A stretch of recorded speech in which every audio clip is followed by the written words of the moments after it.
Philadelphia, The Fanatic is live and the conversation starts now. Because if Philly's talking about it, so are we. John Marks, Andrew Salciunas. This is Marks and Salciunas on 97.5 The Fanatic and the Fanatic app. All right, good morning, everybody. Welcome to Marks and Salciunas on 97.5 The Fanatic.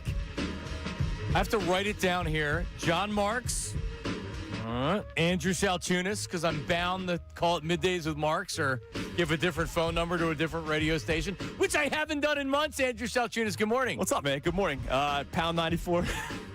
No. Star. Remember those old days? What was it here? It never was. So because right in the beginning here, John Marks, Andrew Salciunas, first day of Marks and Salciunas. I was thinking about this morning, but back when we first launched AM, back with Jody Mack, going back 20 years, 2006, there wasn't one number to call, which is now 610-632-0975. And I don't know if you knew that that's the same number for the text line, too, Andrew. Oh, of course, the Davis on a text line where you can feel the Davis difference. Just check them out in Burlington, John. Thank you. I don't have to say that now. Check that one off the box. That one's done. So Jody gave, so there was an 856 number as well. Was there really? It was 610-632-0950. 856, I don't remember what it was, but it was 0950 because we were 950 AM. And then there was pound 950 or star 950, depending on the carrier. Remember that? Yes. Yeah, depending on your, and I remember the AT&T. Like, that was the one. It was specifically for that one, though, right? For 18, I think they paid, they might have paid a couple bucks to get that sponsored. But yeah, and then there was a I remember on the other station, there was like a landline number or something. I don't know. We don't do that anymore, damn it. No. We don't. Now we have voice memos. Now we have text lines. It's all changed, man. People don't like to call as much.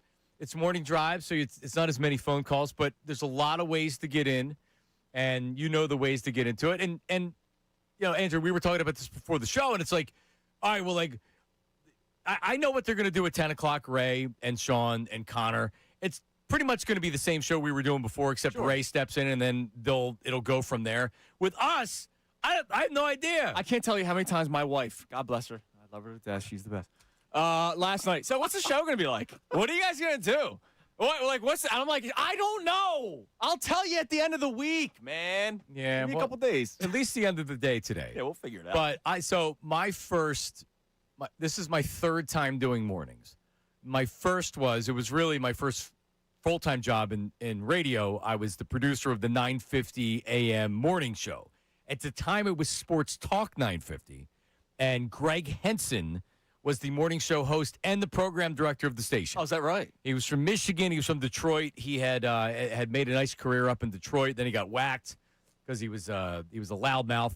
And I like Greg a lot, but it got to a point he knew that he was doomed. He only lasted 9 months at the station, and he would come in later and later every day to where we would literally be in commercial break. We had 5 minutes of commercials before the show started. Yeah.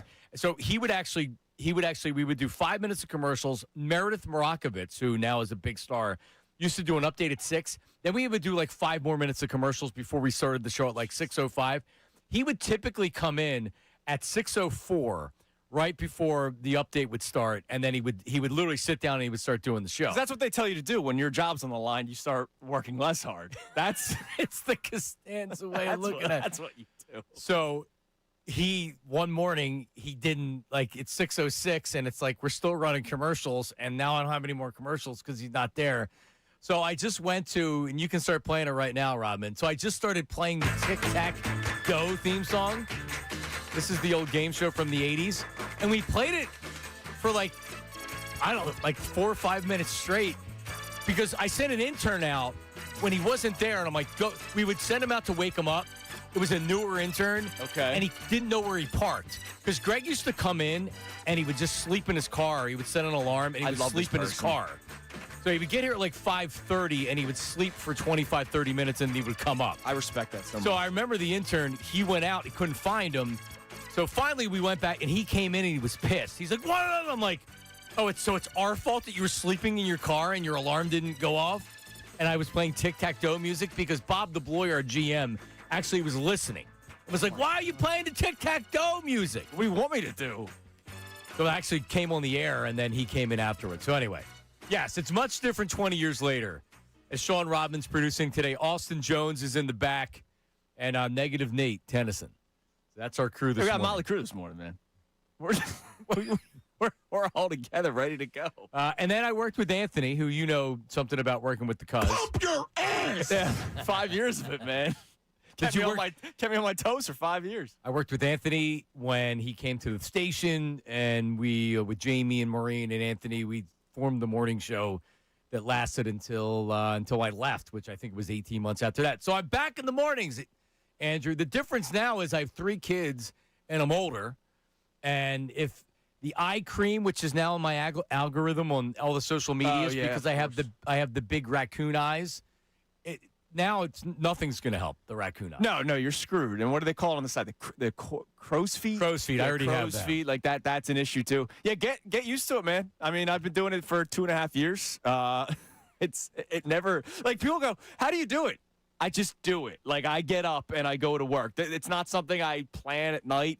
There's people that I know that used to go to bed at 7 o'clock at night and not care what's happening at night in the world of sports. But then there's... Well, that's what Angelo did. I know. And then there was Anthony, who would stay up till 3 o'clock in the morning, just coming to work. Yeah, he would watch everything in sports and then come in with no sleep. I found the middle lane. I found I'm going to stay up and watch the rest of the game, but I'm not watching press conferences and stuff. When do you go to bed? What time typically? 10:30. Usually I'm probably you go 10:30? Yeah. 10:34? What's the wake-up time for you? 4 o'clock. Okay. All right, that's 6.5 solid. It's 6 hours. And then I try to sneak in a nap if I can. I mean, right now it's summer break, so everybody's been home for 2 months. All right. Can't wait for them to go back. I'm trying to figure out the routine.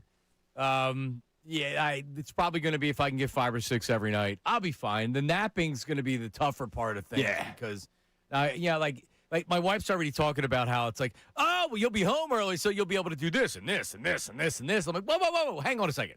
Like, I am working. I am getting up a lot earlier than I. Yeah, you got to determine, are you doing the work pre or post nap? Like, that's the big one, because there are days where you're going to leave this place and you're going to be like, oh my God, dude, I can't mow the lawn or wash the dishes when I get back. So you do the post nap chores. Because that's what we have. We have chores now. We have like a list. There'll be no nap, unfortunately.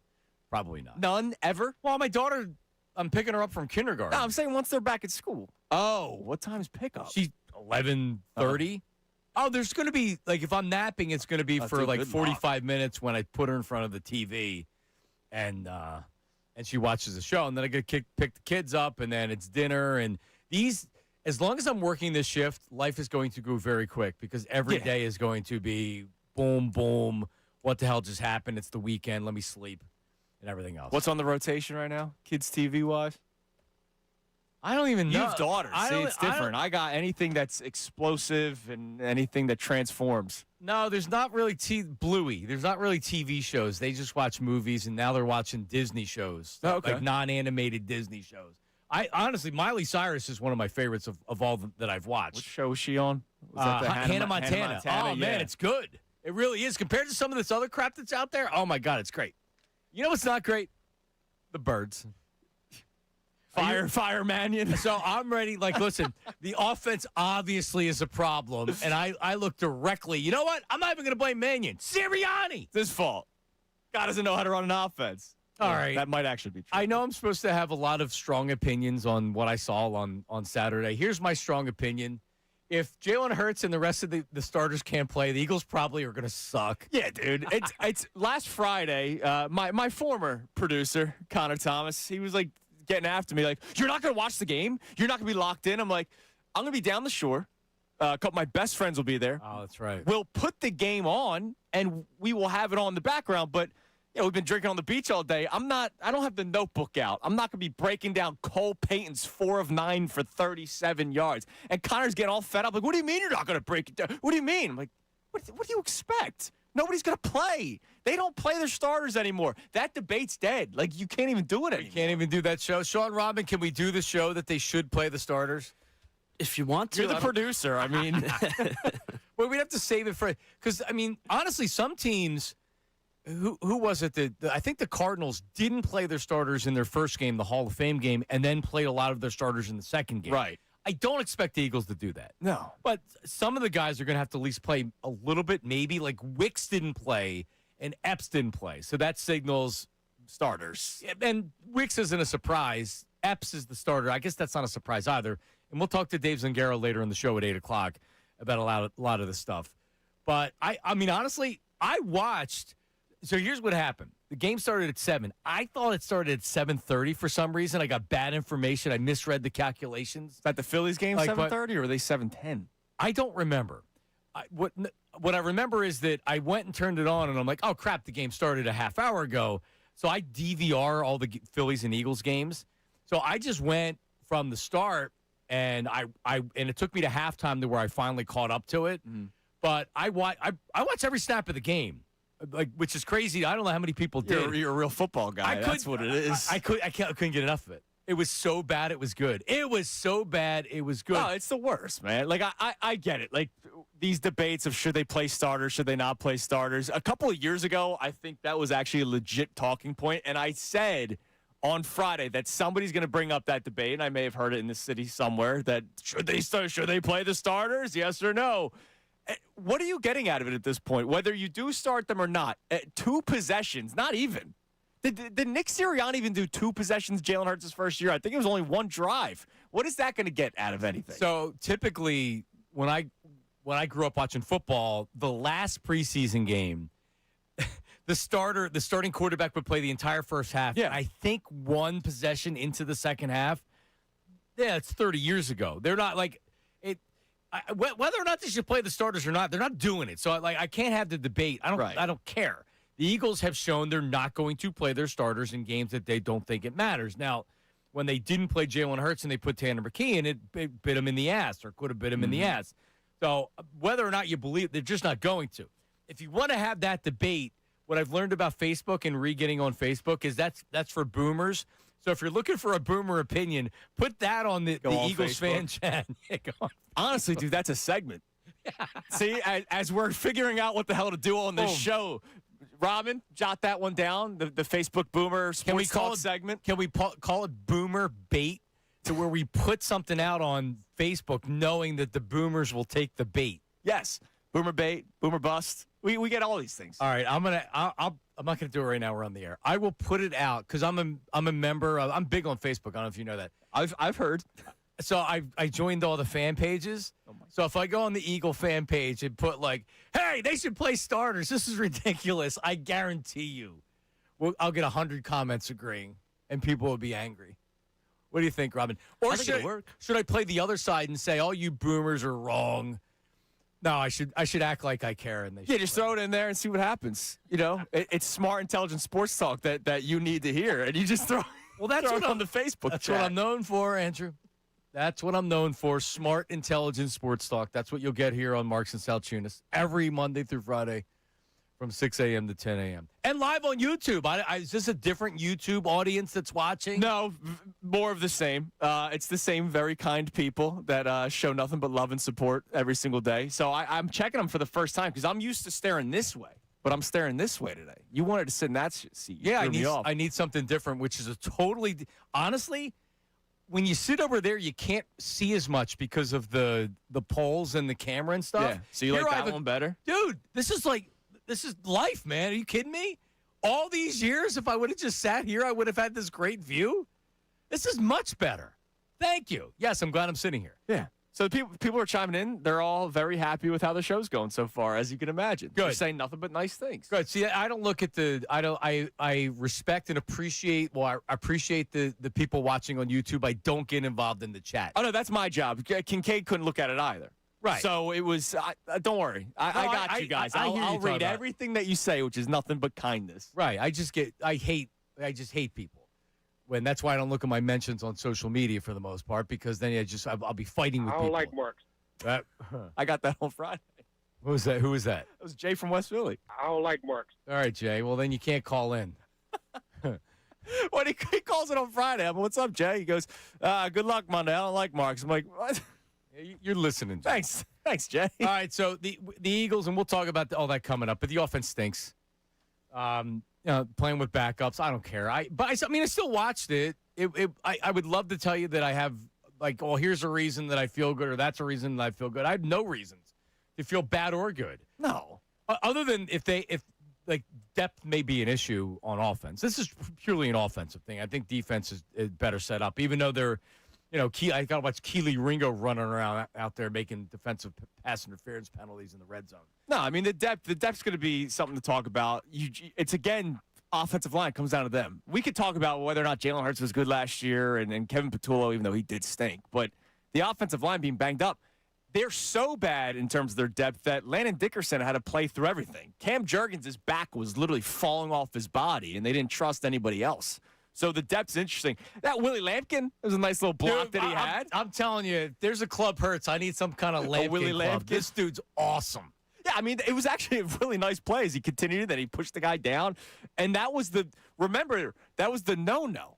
Howie Roseman signed him off of the injury waivers, and that's something apparently the league got mad. Yeah, and that was one of those unwritten rules. But Howie's like, I don't care about your unwritten rules. What is this, baseball? I'm going to sign this guy.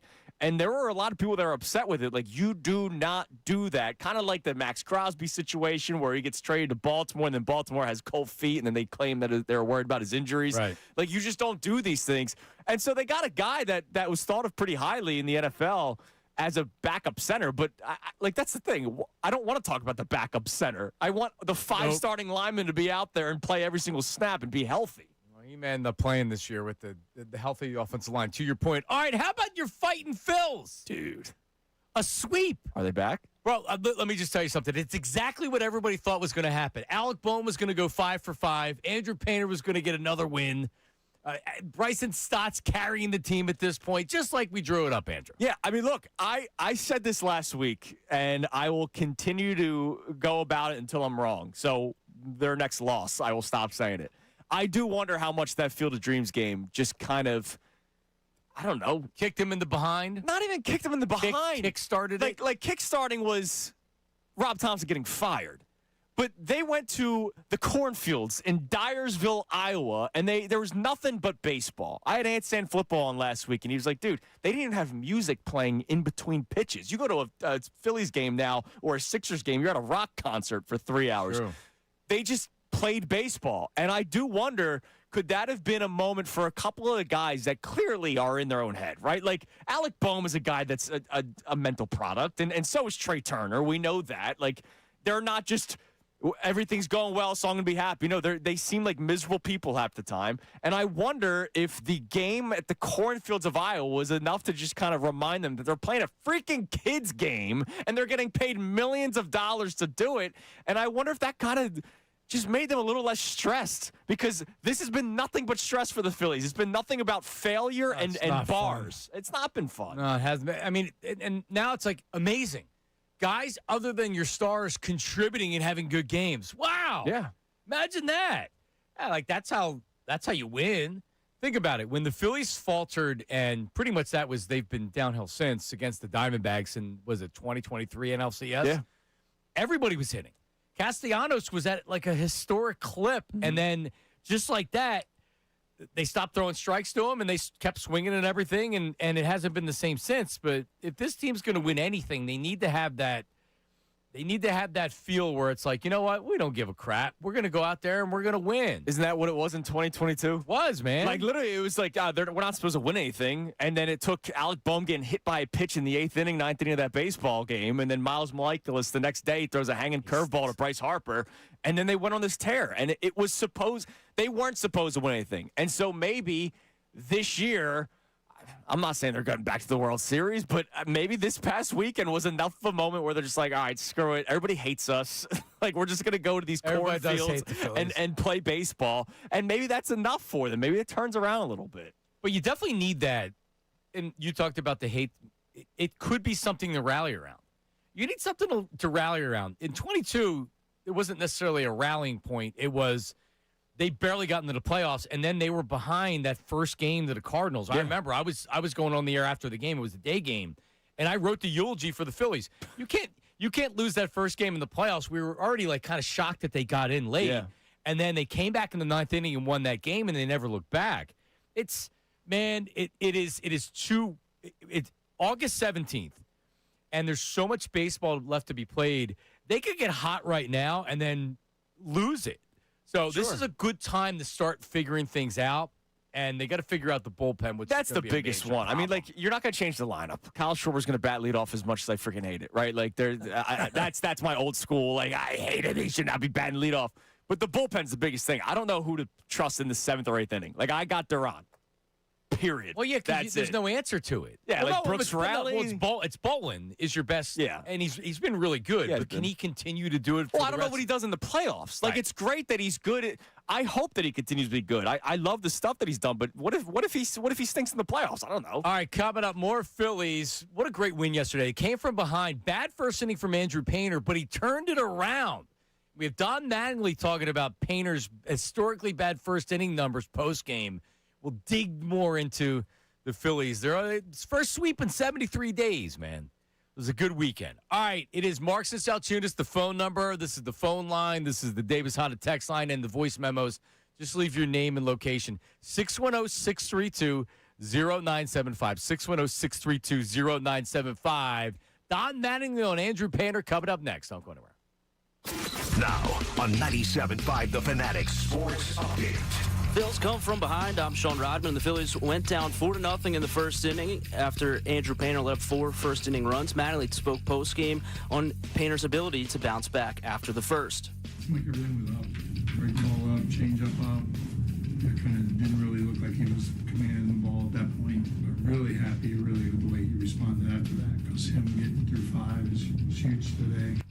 Thanks to Alec Boehm in the offense. Alec Boehm helped power the way from the come from behind, going 2 for 4 with 4 RBIs yesterday. Phils are back in action tonight in Miami. Christopher Sanchez is scheduled to start for the Phils, and Jansen Junk for the Marlins. First pitch is at 6:40. The Eagles lost its first preseason game to the Ravens on Saturday after the lackluster offense. One thing to note, Dontavian Wicks and Marcus Epps both did not dress for the game. We'll see if that is any indication for their respective positions. Eagles are back in action on Saturday, but more importantly, they have joint practice this week against the Patriots on Wednesday and Thursday. NBC Sports Philadelphia's Dave Zangaro will join us at 8, and Ricky Bowe will join us at 8:30. This update's been brought to you by Family Company Jewelers in Marlton. No pressure, no commission shopping. With every price clearly displayed, no haggling, just real value from a family-owned business on Route 70 or shop online at FamilyJewelers.com, South Jersey's diamond destination. I'm Sean Rodman on the home of the Sixers, Flyers, and Union, 97.5 The Fanatic and The Fanatic.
Join the chat and give them your thoughts on today's topics. Here again is John and Andrew on 97.5 The Fanatic, YouTube, and The Fanatic app. This hour is brought to you by Bradford White Water Heaters. Bradford White is here for the pro. All right, we're back. It is Marks and Salciunas. Is this camera shot for if you're watching on YouTube? Is this? I don't know where to center myself on this one. It's that white piece of paper. That's right Yeah, down I know, there but on that doesn't mean it's accurate. You look good. I'm looking at On you my right center, now. I don't need to go like this. Nah, you look good. The hair gel looks nice this morning. You're looking good. Thank you. Is the temperature in here good enough for you? A little warm. I'm letting you manage it. Yeah, you leave the thermostat to me. You know me. I'm fine regardless. So, Rodman, I would come in here to be 100 degrees, and Andrew's like, do. I come in here at 60 degrees, do. It's like, hang on. How do you not? I mean, honestly, I'm impressed. And I'd wear shorts and a t-shirt regardless. Like, it doesn't matter what the temperature is. This is how I'm going to dress, and I will be fine like this regardless. So, however you want the temperature, Let me manage the thermostat. You take care of it. I'm very finicky. That my biggest, it'll be, let's say it's like hot in my house, and this is typical of a lot of people. So my wife will put it down to like 60 degrees. And it's like, hold on a second. Like, that's not going to make it get colder any faster. It doesn't, if you put it to 70 degrees, that's your desired temperature. It's going to work just as hard putting it to 70 than 65. Yeah. Like, if you don't want it at 65, don't put it to 65. If you set the thermostat to 65, but you want it 70, that's not going to mean it starts working harder to get it colder faster. It's not the way it works. So leave the thermostat to me, all right? Rodman looks like a guy that would probably do that. No. I'm very much like you, Johnny. I like to control the temperature. The worst person that I hate coming in after, in here specifically, Brendan Gunn. He has it as like 40 degrees in here, the lowest setting in here. Is that what he does? And it's like an ice box every time. Every time. I used to do that, and then Jen Scordo, when she was doing updates for our afternoon show back in the day, I would have to, at 1 o'clock, I had a timer on my phone or an alarm, turn up the heat for Jen Scordo. Because it would be too cold. Yeah, 'cause I would have it that low in there all the time. See, I can already see you are. You're messing around with the thermostat on people. All right, so Phil's win. How about Andrew Painter yesterday, who came out and you saw a lot of early reaction, which was, here we go again. Yeah. I even saw they should have the trade. They should have traded him 2 years ago when he had value. A lot of angry people. Was that on Facebook too? I think that was everywhere. But he settled down, kept him in the game. When you look at his game logs, he's not going to impress you. It's not sending his ERA down all that much. But in his 3 starts since he returned from Lehigh Valley, from AAA after he got sent down. And at the beginning of the season, my expectations for Andrew Painter were I don't care what his ERA is. I need him to be in the big leagues the entire year. That means that he's healthy and he's pitched well enough to where they were able to keep him in the rotation. He stayed healthy, but he didn't pitch well enough to stay in the rotation. But him coming back up, which I didn't think or I didn't want them to do, he's been good. And it's been, instead of going backwards or instead of reverting to what we saw when they sent him down, I'm not overly impressed, but he's kept you in games. And that's what you want from a 5th starter. Yeah. And I don't know if the stuff's really any different. Maybe the secondary pitches are. He's added the changeup to his repertoire, which helped. I mean, look, since he's come back, yesterday was actually his worst start, and he settled in after the 4 innings in the first because he only gave up 2 earned against Baltimore, 1 earned against the Nationals, and 2 earned against the Cardinals. Like, he's actually pitched well since coming up. I was worried that game against Baltimore that we would get the Dave Dombrowski. Oh, well, we pretty much added Andrew Painter at the trade deadline. And so far they've stuck with it, and it's worked, and he settled in. And, look, he needed a lot of help from the bats yesterday, but good. I mean, look, they won the baseball game yesterday. Like you said, like, think about that. Think about, you look at this lineup and the players that, not only the high-paid players, high first-round draft pick in Alec Boehm, Bryson Stott first-round draft pick, Crawford first-round draft pick. You don't have a bunch of jabronis out there that are just minor league players or guys that are average. You have high-paid players or high draft picks out there. Imagine the offense actually doing some work. Well, yeah, think back to the 07, 08, 09 days where Kyle Kendrick was your 5th starter, and he'd finish with a record, a plus 500 record. His ERA was 5, right? But the team scored 6 runs the days that he started. The Vanimal, right? Like, the 5th starter, Joe Blanton, for years was able to have successful seasons because you asked them to pitch 5 or 6 innings every single night when it was their turn, and the lineup would keep you in the ball games. Jamie Moore had, 18 wins the year they won the World Series? He led the team in wins. It wasn't because his ERA was 2.5. No. It was because the bats were that good, and this team should have that. Well, listen. If they're going to win anything, the offense needs to be – the starting pitch is going to be what it is. I don't know what you can do with the bullpen. We talked about it earlier. Yeah. It's probably not good enough. But you know how you got to hit. You got to hit in the postseason. So our Twitter poll is up there. And is it sponsored? Do I have it on here? Oh, it's up thanks to Dr. Avdon Appel and the team at Iron Mountain Men's Health, man. The poll's strong for 4 hours. You have to make Johnson puns when you tell us about the poll of the day. Well, when I was on with Bill, I did it. Yeah. All right, there you go. And so come up with a daily pun. Are the Phillies back? Yeah, I mean, some fans may be a little bit happier. I honestly, man, I see the season ending how previous seasons have ended. They have a good club. They have good starting pitching. I'm unsure about their offense.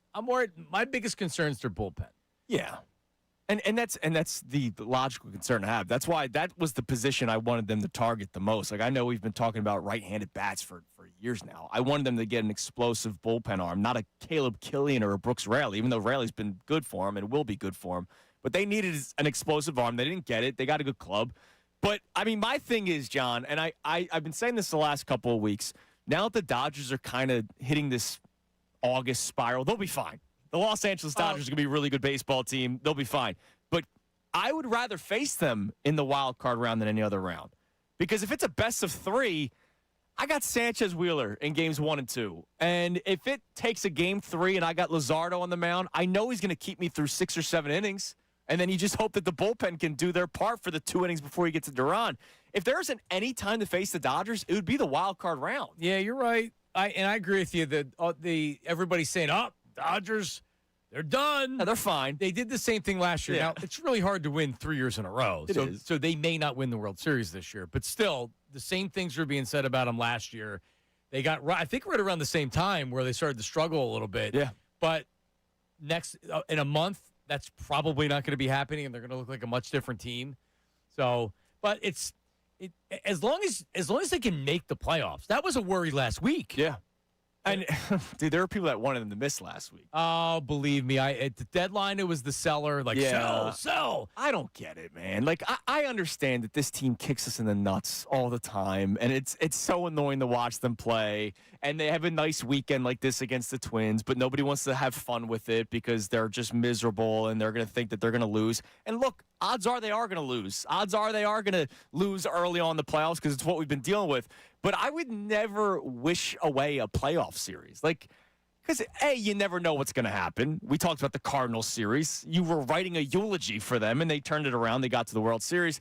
The other thing is, more baseball is better baseball for me. Like, I'm going to deal with the pain regardless. Why should you want them to not make the playoffs? Because the pain starts earlier? So the one reason you would want that is because you want things to change. Which they're not going to change. They're not going to change. If they were to miss the playoffs, could Dombrowski get whacked? I don't think so. Anything is possible. But I'm not rooting for that. I'm rooting for – because you know what? It doesn't change the team. It doesn't change your core or older players, and you have great starting pitching. It doesn't change anything. No. They could still win. Is it likely they're going to win a World Series? No, it's not likely they're going to win a World Series. But no one thought – if you go back to 2022, at this time in 2022, no one thought they're going to make the playoffs. No. And they got hot. So, no, right now you're in a pocket of, no, you want them to make the playoffs because you want them to go as far as possible. There's not going to be major change. You're not selling at the trade deadline. You're not trading Bryce Harper to the Yankees. There's probably going to be a work stoppage next year. It's probably going to be a shorter season. Next season could be the year that you win if you 40 or 50 games if that's what they end up playing next year. Do we count it? Yeah, hell yeah, we count it. Yeah, 60-game season. I mean, everyone talks about the Mickey Mouse Dodgers World Series from the COVID days. The Lakers have their bubble title which I never gave LeBron credit for until about a month and a half. Well, now that he's a Sixer, he gets credit for it. Yeah, absolutely. He's the best player in the world. Absolutely, it does. So we have some Don Mattingly. All right, here's Donnie Baseball just waking up probably. He's thought about Andrew Painter. So Andrew Painter's first inning numbers are like historically bad. Here's Don Mattingly. It's not just him, it's kind of everybody really in general. Like starters, you always worry about that first inning, like them going from the bullpen to the game, either the mound or whatever it is. That first inning is you always kind of pay attention to see where that goes. Yeah, I mean, look, the first innings, it is funny because you start thinking about come playoff time, you're probably going to piggyback him and Aaron Nola. Yep. Right? Whether I would imagine Nola gets the nod first and then Andrew Painter would be the second guy. I remember the days of Vince Velasquez. Remember everybody wanted him to be a closer? Oh, yeah, if you looked at his first inning numbers, his ERA was like Painter's. It was like 9. And I go, all right, so whether it's the first inning or if he comes in relief in the 7th inning, that still means the first 3 outs that he needs to get are going to be bad. So that's the biggest hold your breath moment for Andrew Painter is get through the first inning, or if he piggybacks with Nola, get through the 4th inning. Is anybody on the show wanted to sell? We want to sell. Went to Phillies to miss the playoffs. No, I'm not. No. Well, I know you're not. Rodman? No. What, of course not. That's your role now, Sean. Yeah, Yeah, come on, Rodman. Come on, man. We need you to do that for the sake of radio. We need somebody to disagree with us. Well, I really do. I need an idiot out there, I guess. So if you're so you can do that with voice memos or phone calls 610-632-0975 610-632-0975 for all the people that want the Phillies to sell or to lose. So you still feel like that. You back in on the team. We'll get into some Eagle stuff more coming up at 7 o'clock because if you watched the game, it wasn't very entertaining, but it went under, and I had the under. That's coming up next. Midday. I almost did it. You almost did it. You'll get used to it eventually. Marks and Salciunas, 97.5. All right, baseball season. It is in full swing. We're under 40 games left to the playoffs. Do the Fightins make the playoffs? I still say yes. There's no better place to be a part of all this action than with Kalshi, America's #1 prediction market platform. So we talked about the Fightins.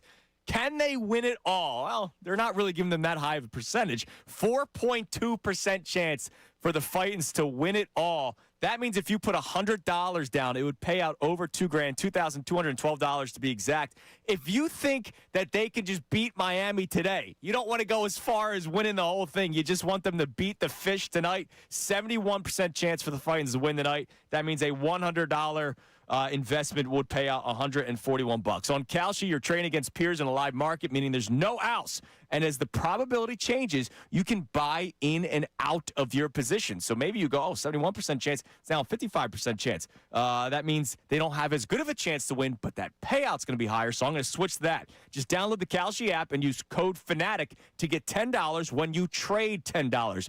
Kalshi, Kalshi. Trade on anything. You got to be 18 plus. Restrictions and eligibility requirements apply. Event contract trading involves risk and may not be suitable for all investors. Kalshi products are not available in all jurisdictions. Prices, values, and available markets may differ from those mentioned. For more information, see kalshi.com/regulatory.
Get your morning Phillies sports fix. Now more Marks and Salciunas on 97.5 The Fanatic and the Fanatic app.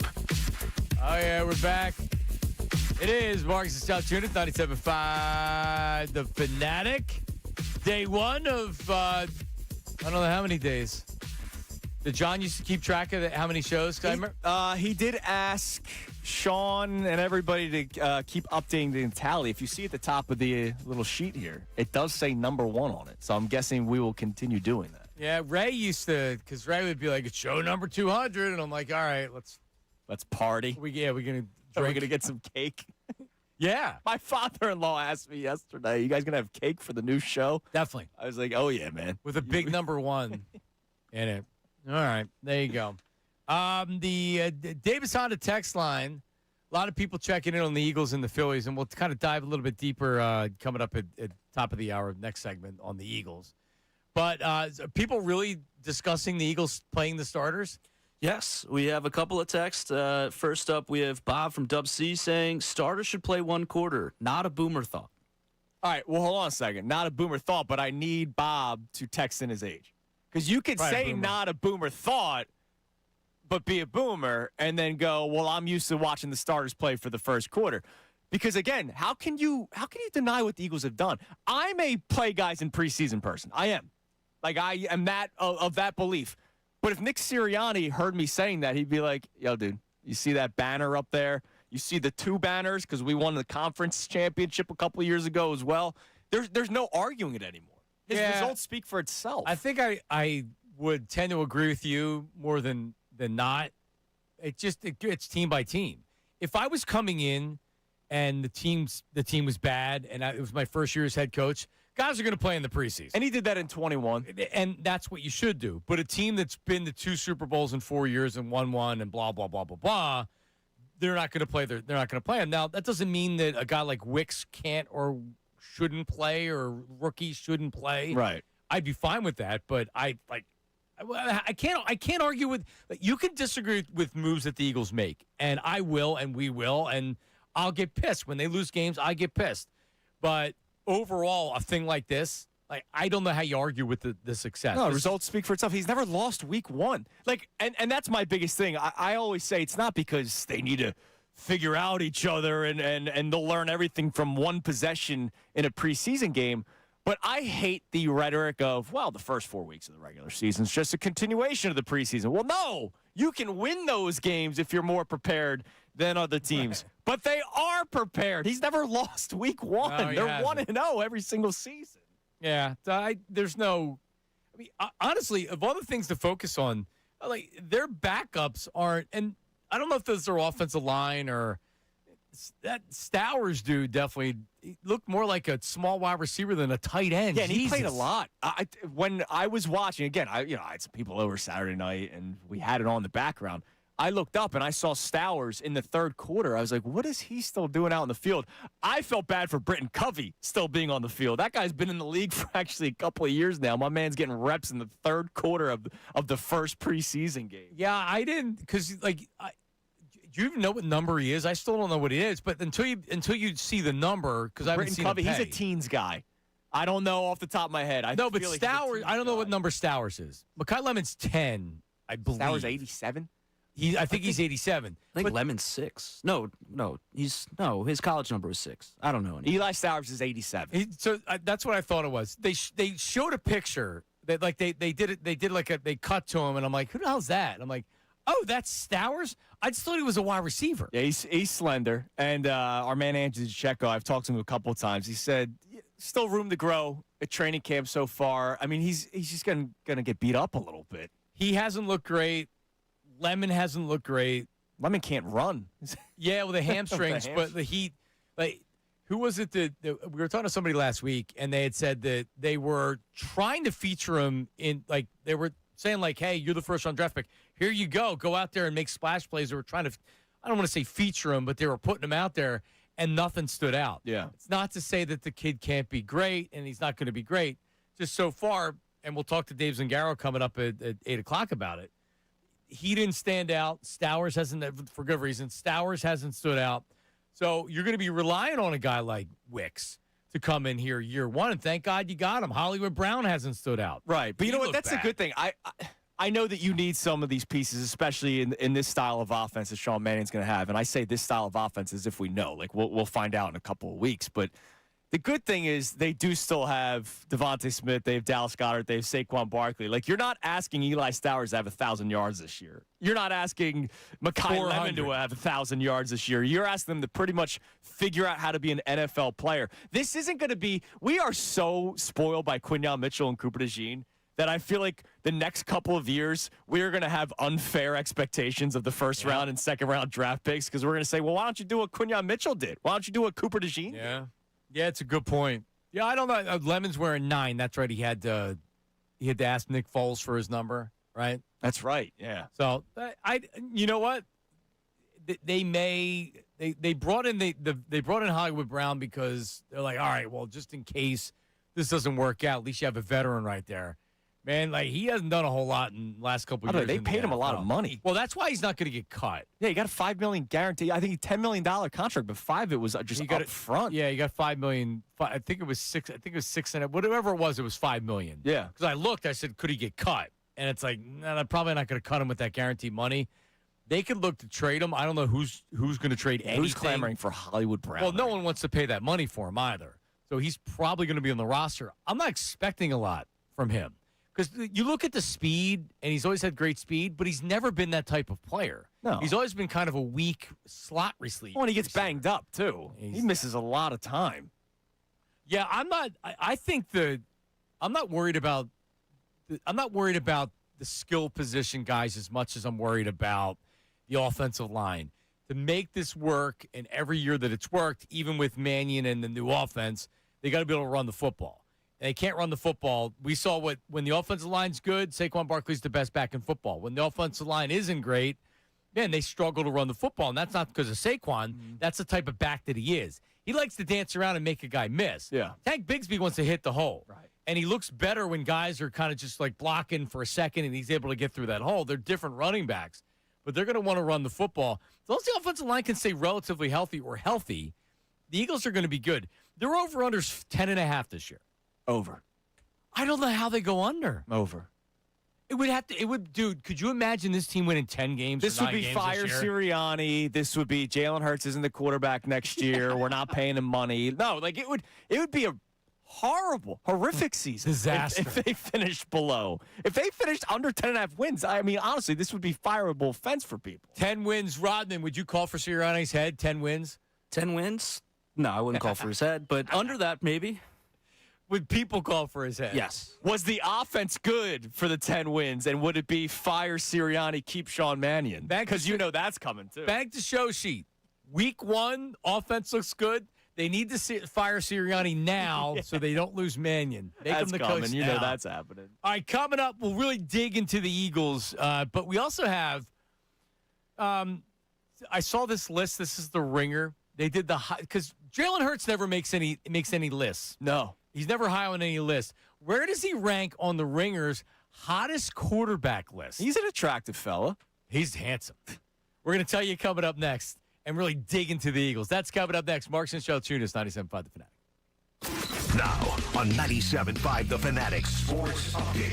Phillies sweep the Twins. I'm Sean Rodman, and this update's brought to you by Taco Bell. Experience the new $3 Pepper Jack Steak Burrito in melty or crispy frescata. Limited time at participating stores while supplies last. Prices vary. Tax extra. The Phillies get their first sweep since June 4th when they swept the Padres at home. They do it from the behind with Andrew Painter allowing 4 runs in the first inning. Mattingly downplayed Painter's first inning woes post-game. It's not just him, it's kind of everybody really in general. Like starters, you always worry about that first inning, like them going from the bullpen to the game, either the mound or whatever it is. Well, Alec Boehm helped power the comeback from behind with going 2 for 4 with 4 RBIs. Phils are back in action tonight with Christopher Sanchez on the mound. First pitch is at 6:40 against the Marlins. The Eagles lost its first preseason game to the Ravens, and it was a lackluster offense in Week 1. One thing to note, Dontavian Wicks and Marcus Epps both did not dress for the game. We'll see if that has any indication for their positions, locking them down respectively. Eagles are back in action Saturday, but more importantly, have joint practice this week on Wednesday and Thursday with the Patriots. This update updates also brought to you by Rosenbaum Injury Law. If you've been injured, don't settle for less because winning means everything. Call Rosenbaum and Associates today for a free consultation. I'm Sean Rodman on the home of the Sixers, Flyers, and Union, 97.5 The Fanatic and the Fanatic app.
All right, we're back. Yeah, so what do you got over there on the drop board? We'll get some Eagle stuff, including hot quarterbacks coming up in a second. Well, it's funny. I haven't used it in like 2.5 years. And so I'm kind of excited to dust it off again. I had a lot of Anthony drops, so I had to kind of Keep them. Well, yeah, no, but they were like some specific to our show. Right. So I had to delete those because they just made no sense nowadays. But I got all kinds of random stuff. For the most part, I feel like when you start a new show, the drop board is a clean slate, and then you add you add a couple that are funny. Like this is a new one. No offense, John. That's not that good. So that's Dombrowski talking about but like there's a couple ones that I'll carry over from the other show, obviously. Screw you, creepo. Like the new one where the guy says he doesn't like me, that's a good one. Oh, yeah. I thought of that right away. I said, all right, we're going to get that one. And then this one here. Killian. But he's hurt. I don't think he's going to. Yeah, I don't think he'll be back. That one might be the most short-lived drop ever. I got one day out of it. And then. Killian. So we will, yes. We will have to, I'll have to kind of do a clean. What was that? Who was that? I don't remember. I don't know. She's been in the system for like 10 years. I was saying to Robin. Robin was texting me, hey, like, what drops you want? I said, don't worry, I'll take care of my own because I can play like Harry drops with you. Not that John Kincaid didn't know who Harry Mays was, yeah, but I would have to have explained like almost every single drop. So I can get some of the old ones. I can dust them off. I have the Tony and Harry laugh. Yeah. It's awesome. And I got like the Bernie row. Hello. Who? Yeah. Yeah, like R.I.P., man. Because R.I.P. I was in my wife's from Broomall, so we were in Broomall last week, and I thought of Bernie. Springfield Country Club. You got to kind of do the Father, Son, Holy Spirit. If you close your eyes and listen close enough, you could still hear him. All right. Oh, Bernie.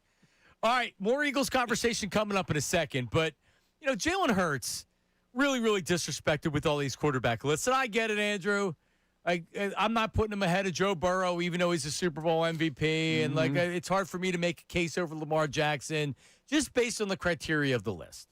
When it comes down to it, if I had one game, Lamar Jackson has come up small in those games. Jalen Hurts has come up big. But he doesn't get the credit he deserves. And it's difficult to kind of pinpoint where you put him on these lists or whatever. So when I saw The Ringer, their fantasy football team, the fantasy football show, they came up, and here it is. It is the hottest NFL quarterback ranking list. And this is according to listeners. You think Jalen Hurts makes the top 10 in this? Give me a little something here, Oh, so we're saying hottest, like, damn, that's a good-looking man, not, he's been playing hot recently. No, we're not talking about play. Straight up looks. Yeah, Jalen Hurts has to be on this list. I'm man enough to admit it. He's a handsome fella. The mustache is weird. He's better with the goatee.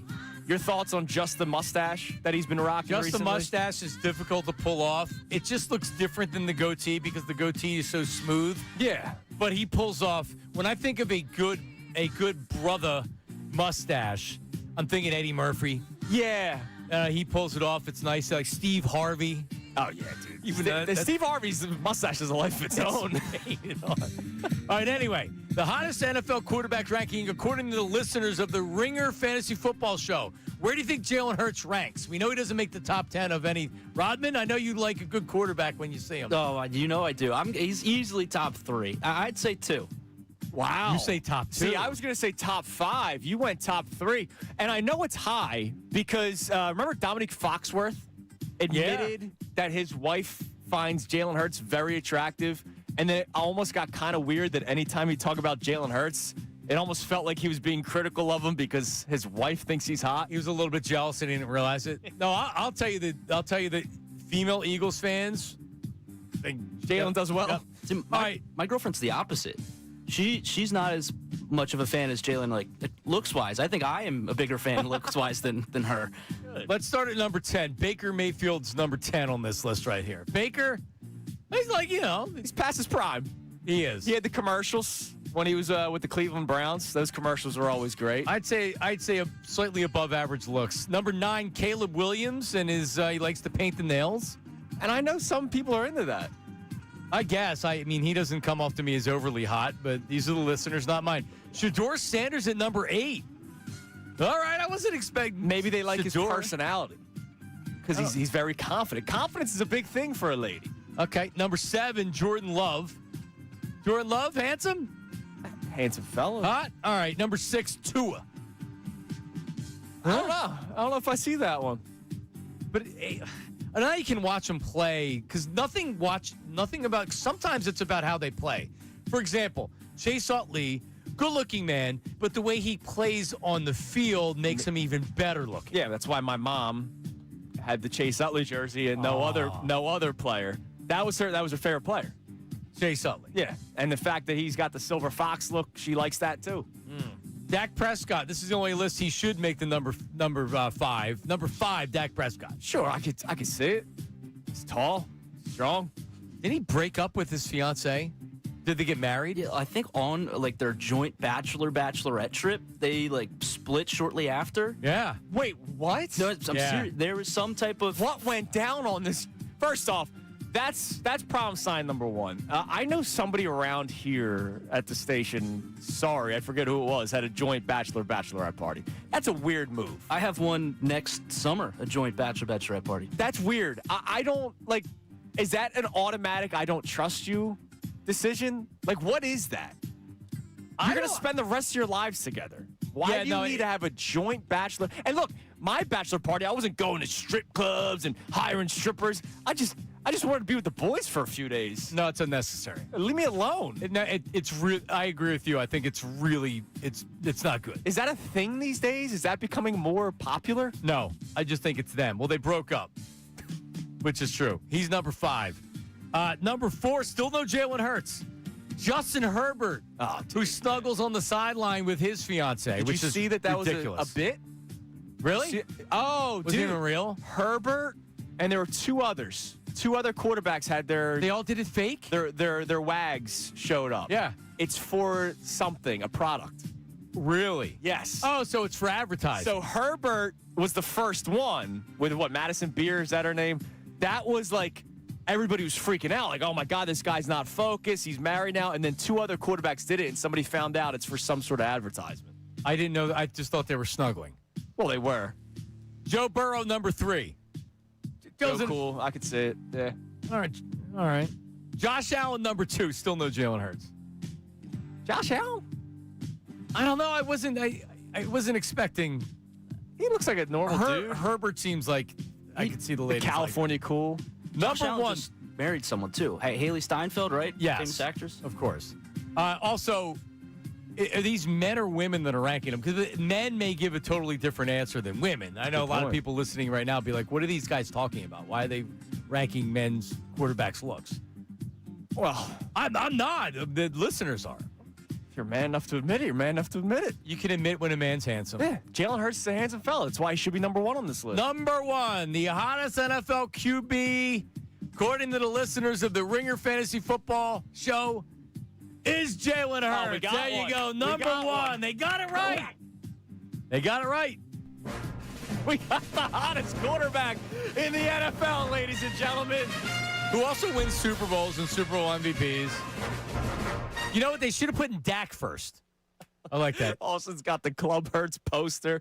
Oh, I forgot about Club. Yeah, I mean, he looks good in all those pictures. I love the Sunday Night Football theme, too. That's the best I theme. think that's my favorite one. I feel like I'm ready to go to war with a bayonet. The ESPN's pretty good. Fox always hits. But Monday Night Football. But I do love Injury Fox when they make it sad. Whenever they go to commercial break after an injury. Oh, you've never noticed this? I hate Fox. You don't like this one? But it's so dated. I feel like it's here comes Dick Stockton or Kenny Albert, and the Giants and the Eagles are playing. Chris Myers. Yeah, seriously, that's what I think when I hear that. I don't think Troy Aikman and Joe Buck. Kenny Albert, the Moose and Goose, rest in peace, Goose. Yeah. That's what I think of with the Fox. But yeah. Yeah, but I kind of like the robot. You got I hate the robot. See, that's what bothers me more than anything. They need to freshen up their production. I feel like it's still the 2000s and Donovan's coming out. I love what Thanksgiving games they make the turkey a robot. I know. Like you can't just have a real turkey. You turn the robot into a turkey. No, I like Sunday Night Football. I know everybody hates Chris Collinsworth because they think he hates the Eagles. He hates all the teams that he. Guys, Chris Collinsworth is actually really good. Like I He's don't. annoying sometimes. No, he can be. I agree, but like the funny thing is, remember when Tony Romo first came into the league and he was predicting plays and everybody thing thought ever. like he was the greatest thing ever, and then Chris Collinsworth started doing it the very next week. You know why? Because he knows football too. It wasn't like Tony Romo was special because he was the first one to do it, but then Chris Collinsworth was like, yeah, I can do that. Kurt too. Warner told me. I think it might have been at the Super wherever it was. It was it was at the Army Navy Radio Row. I knew it wasn't at the Super Bowl. Army Navy Radio Row. And I asked him about Tony Romo calling the plays, and he even said it on the air. And then when he got off the air, he brought it back up. He goes, if I wanted to, I could call out any play too. Right. Like we all could. But we're not doing that because that's not what you should be doing for the broadcast. And everybody liked it at first because it was different. And Romo also had an energy about him that I liked. Yeah, it was the beer. But now, I always thought he was drinking too. But now he become really annoying, and now he just grunts and groans and yells, and they're going to whack him. Yeah. Oh, dude, the fact that they're already making adjustments to the schedule, he's done. They're getting out from underneath the contract. He'll probably get some kind of money in an agreement. They'll come to a settlement. But they'll cut some of it because it was with they'll cause. end up saving money. Yeah, Probably end absolutely. up saving $40 million. So, all right. So, should we go to the first caller in the history of the show? And do I want Andy from Denver? I was going to say, there's no better caller to start the show off with, man. It's unbelievable. Andy in Deptford, who I didn't hear from not even one time on middays because I think he works during the midday hours. Okay. But my old buddy Andy in Deptford is the first caller on Marks and Salciunas. Andy, good morning, buddy. Yo, my guys, we live, we hot. What's up, dude? What's going on? How are you? How we doing? Good. How are you, Andy? All Good to good? talk to you. Yeah, man. Good. Well, I want to dive right in with the Eagles and the whole quarterback situation. It's crazy how much negativity the guy gets around here, right? But when you look at the landscape of the team, like, we're really a defensive team. You know what I mean? That's where all our ballers are, on that side of the ball. You know, we got all the young studs. A lot of most money's on that side of things. So, I mean, with the quarterback, like, we could be doing a lot worse than Jalen Hurts. Like, is he top 5? No, but there's only top 5. There's only probably 5 guys. You got, Lamar Jackson, Mahomes, Allen, Burrow, and Stafford. Those 5, nobody's going to take anybody over them 5. But Jalen Hurts is right in that second tier. Like, you know what I mean? Everybody loves Josh Allen. If I was to tell you last year, Josh Allen and Jalen Hurts had the same amount of passing touchdowns, but Josh Allen had more interceptions. You know, but everybody wants to anoint Josh Allen, as the Omega Alpha quarterback. But I mean, that guy ain't win a damn thing. Well, here's why, So it's Andy. To your point, this is look, just from talking to people all the time, it's because Josh Allen wins them the games, whereas Jalen Hurts is a part of the winning. Like that's why people pick Josh Allen. I mean, name me the 3 wide receivers that the Bills had last year. You know what I mean? Keon Coleman, Khalil Shakir. Right. Yeah, but I mean, without a doubt, his talent is more elite. But I get that. I get that. Like, everybody's going to have flaws in any walk of life that you're in, right? Sure. But I look at him, and I look at the negativity he gets, and I look at what he did for this city, and I look at where we were at prior to Jalen Hurts coming here, and it just blows my mind with some of these fans. Like in the past, you have fans saying, "Oh, if we won a Super Bowl, I'd go 10 years of losing, and I'd be okay with that." And now it's the same damn fans that want to get the quarterback that been to 2 and won 1 out of town. It just blows my mind with some people around here and the agendas that they run with and the negativity that they spew towards our quarterback. This is crazy. So, Andy, start putting a little bit more respect on his name. You're in Club Hertz, and we look forward to hearing from you in the mornings, Andy. Appreciate it. So he's in Club Hertz. I'm not even going to ask him if he's in Club Hertz. Yeah, I think that goes without saying. He's in Club Hertz. I will say this, that the Jalen Hurts, and you can have the same conversation with Nick Sirianni. Why can't we just have a quarterback that everybody loves? Think about it. He's been to 2 Super Bowls. He would have won 2 Super Bowl MVPs if they didn't lose. What he's done, 5 for 5, division titles, all that other stuff. Why can't we get a quarterback and a coach that people just look at and be like, "Yup, this guy's the best thing ever"? Like Josh Allen. Everybody wants Josh Allen, but he hasn't never been to a Super Bowl. Skills are undeniable. Jalen doesn't have those kind of skills. But if you were talking about one game and you needed a quarterback for one game, the conversation changes from where Jalen Hurts ends up on these other quarterback ranking lists, and he should vault up into a top 5. Because Lamar Jackson, what he does in the regular season, it's unbelievable. And if you watch 17 games of Jalen Hurts, 5 of those games you might question whether he's a starter or not. That's what the passing offense looks like. But then you get to the playoffs and you get to the biggest game, the dude shines like not a lot of other quarterbacks do. Yeah, I mean, look, you mentioned Lamar Jackson. Dak. He clams in the playoffs. Justin Herbert threw, 4 picks a couple years ago? C.J. Stroud, another guy that a couple years ago, NFL people were ready to anoint him as the next top 5 quarterback in the NFL. The reason what makes Jalen Hurts so special is the fact that he just wins. And look, I'm more club objective Hurts than club Hurts, right? I've said that I'm the bouncer of club Hurts. I'm on the outside, but I'm letting people in. He wins, and he's perfect for this city. And that's the thing. Sirianni and Jalen Hurts are both absolutely perfect for the city of Philadelphia because Nick Sirianni is very much like us. Like, he's all fired up all the time. He's ready to fight anybody. He likes to hang out the Jersey Shore during the summer. Where else would you go? And then Jalen Hurts can handle us. Like, the problem with McNabb was not his talent. He's one of the most talented quarterbacks in Eagles franchise history.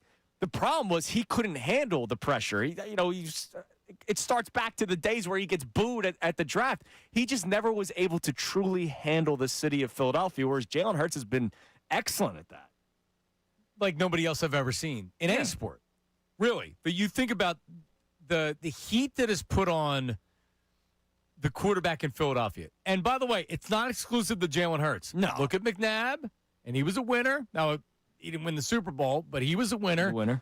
Before that, pretty much every quarterback, even Jaworski, and I was young when Jaws was the starter here, but he was not loved by the fans. And then you go into Randall, and then you go into you don't really have a quarterback for a while. Right. You have Rodney Peete, you have Bobby Hoying, and then you go into Donovan. So here's what you know. If you're the quarterback in Philadelphia, even if you win Super Bowls, maybe there's a guy out there that everybody would love and there would be no criticism. I don't know, man. I mean, they won 11 games last year. They won another division. You're not going to win the Super Bowl every year. You're just not, as much as we want them to. The dude's been pretty special. So, but he's able to handle it. Well, that's the biggest thing. That is honestly his best trait. It is, because it's not his arm strength. We know that he doesn't have the arm strength of some other quarterbacks. His legs are pretty good when he does use them. His best trait is being able to handle this place. And look, it's not just us, Philadelphia media. It's not just us, Philadelphia fans. Dude, think about what they dealt with all last year. A.J. Brown hated him. A.J. Brown did not want to be there. You saw what happened with McNabb and Owens? Think about it. Like, it's not the exact same situation because A.J. Brown wasn't as volatile. Yeah, he wasn't as aggressive throughout it as T.O. But the T.O. McNabb thing, McNabb did not handle it well. A.J. Brown, Jalen Hurts still went out there and played every single drive. It did not faze him. No, it's almost unfair how well he handled it. And by the way, Sirianni, for the most part, he was able to keep all of that in-house except when AJ went on social media and cryptically put stuff out there. He can't take the phone. He's not a teenage girl. But it's weird because his teammates still loved him and really didn't support Jalen. They supported AJ on his way out the door. And actually, you sent this yesterday to the group chat, and I saw it, which was Jay Glazer said he spent a couple days in Eagles camp. And the number of people at different areas of the team are raving about how much effort Jalen Hurts has put into improving in many areas on and off the field. Can't tell you how many, quote, I'm really proud of him I got. All right. Like, I'm glad to see that he's realizing that he needs to be probably like a better leader and connect more with his teammates. And maybe that is a reflection on what happened with A.J. Brown. He had to do this after 2023. Yeah. You remember 2023, they fell apart. He's sitting by himself at the end of the bench. And, like, pretty much what he's saying is that Jalen Hurts' personality can be a problem in the locker room among his teammates. I don't think guys aren't talking about him. They're not coming out and saying bad things about him, but this doesn't go away. This whole conversation about Jalen Hurts and the connection with teammates and how he's leading and things like that, that doesn't go away. So just for Glazer to come out and say that means that there was obviously something that was going on last year. Yeah. To where, A.J. Brown and everything else that's going on.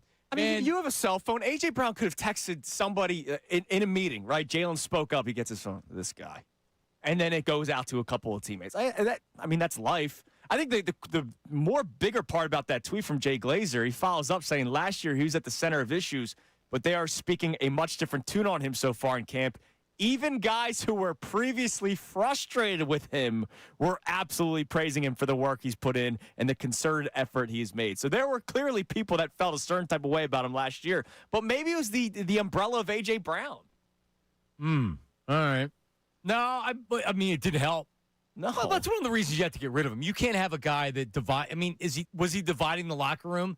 I don't know if he divided the locker room, but there were a lot of people that said, hey, ain't wrong with what he's saying. Right.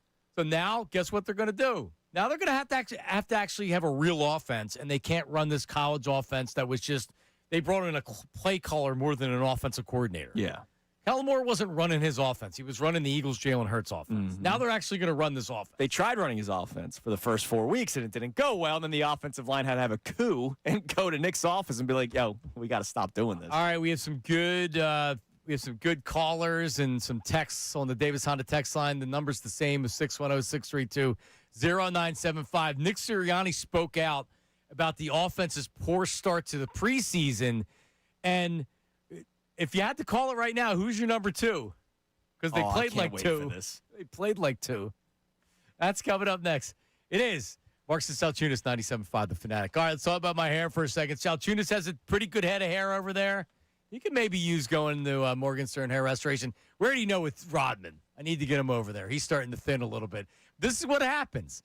Sometimes you don't want to wait until you lose a lot of hair before you take care of it, right? That's hair restoration in 2026, is you want to keep the hair that you have. And if you know you're losing it, why wait till you lose it? You can keep it. And that's Morgenstern Hair Restoration, the same team that I've been with for over 15 years. Personalized treatment plans for every stage of hair loss. So in 2026, that's topical medications, PRP, exomes, which I get yearly, stem cells, the hair transplant. And this is stuff for men and women. This is not just for men out there, right? So if you want to keep your hair, man, Morgenstern Hair. If you want to get your hair back, Morgenstern Hair. Go to morgensternhair.com. That's Morgan with an E, morgensternhair.com, or call them, 610-831-HAIR. Tell them that you hear me talking about them all the time. They even offer beard and eyebrow restoration for men and women. All stages of hair loss. Keep your hair. Get your hair back. Morgenstern Hair, 610-831-HAIR. Now on 97.5 The Fanatic Sports Update. Phils come from behind. I'm Sean Rodman. The Phillies went down 4-0 in the first inning. Mattingly talked about Painter's ability to bounce back after the first inning. Break ball up, change up. It kind of didn't really look like he was commanding the ball at that point. But really happy, really with the way he responded after that, because him getting through 5 is huge today. Painter was able to get through that inning, and thanks to Alec Boehm, he helped power the comeback from behind, going 2 for 4 with 4 RBIs yesterday. Phils, they're back in action tonight in Miami. Christopher Sanchez is scheduled to start for the Phils, and Jansen Junk for the Marlins. First pitch is at 6:40. Eagles lost its first preseason game to the Ravens on Saturday, and it was a lackluster on the offense. One thing to note, Dontavian Wicks and Marcus Epps both did not dress for the game.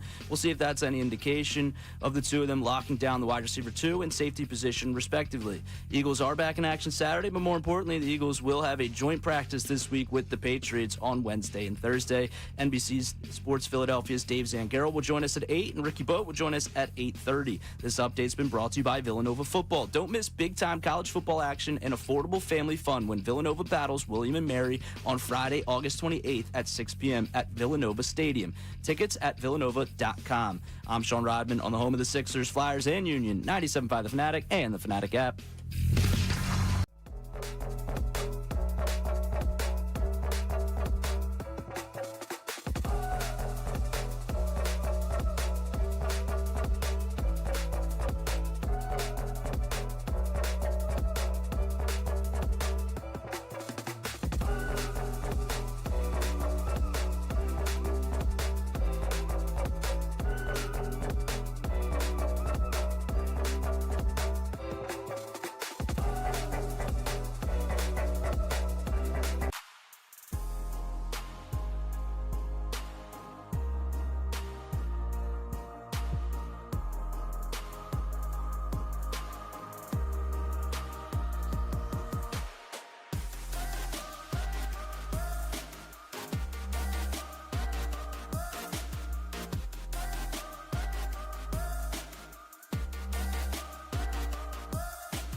Bet sports on the BetParx app and play all your favorite casino games. There's always another way to win on the BetParx online casino and sportsbook. Must be 21 plus in PA, New Jersey, or Maryland. Gambling problem? Call 1-800-GAMBLER. All right, back, Marks and Salciunas. I like this one right here. Feel like I'm at a club in Atlantic City. And it's 2:30, and I still think I'm going to get lucky. Even though there's 7 people left. Screw you, creepo. I say to you when you go. Many years ago. So the first day of Marks and Salciunas, there's a picture on the website. Or excuse me, on YouTube. It's probably on the website, too. Probably. Honestly. But so they came to me. I saw them taking the picture of Andrew on Friday or Thursday. Yeah, whatever day it was. Whatever last day it week. was. And It was the one day I dressed up somewhat. they put him up against a wall, and they took an awkward shot. Yeah, which- Dylan's like, we need to take photos for the new show. I'm like, okay. And he makes me stand up against the wall, and he puts his phone like 3 inches in front of my face. And I'm like, oh, okay. And then I'm watching during the commercial break, seeing what our friends on the YouTube family chat board are saying. And Right. then there's my picture where it looks like I'm held hostage, and it's like, please don't blink. And then your professionally done photo next to it. I'm like, what the hell are I? I look like I'm having a stroke. I apologize because he did the same thing with me, and I told him I wasn't doing it. I'm like, no, I don't want, no.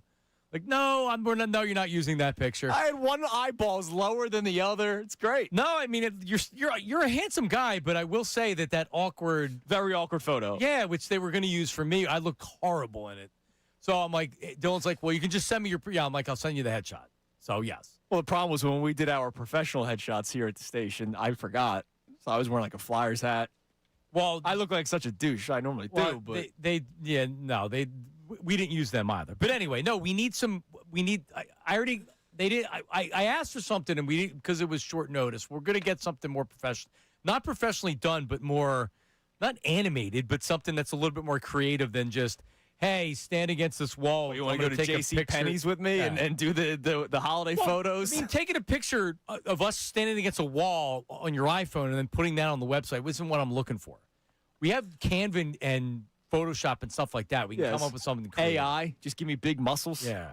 All right, the offense sucked for the Eagles on Saturday night. Here is Nick Sirianni talking about that offense that sucks.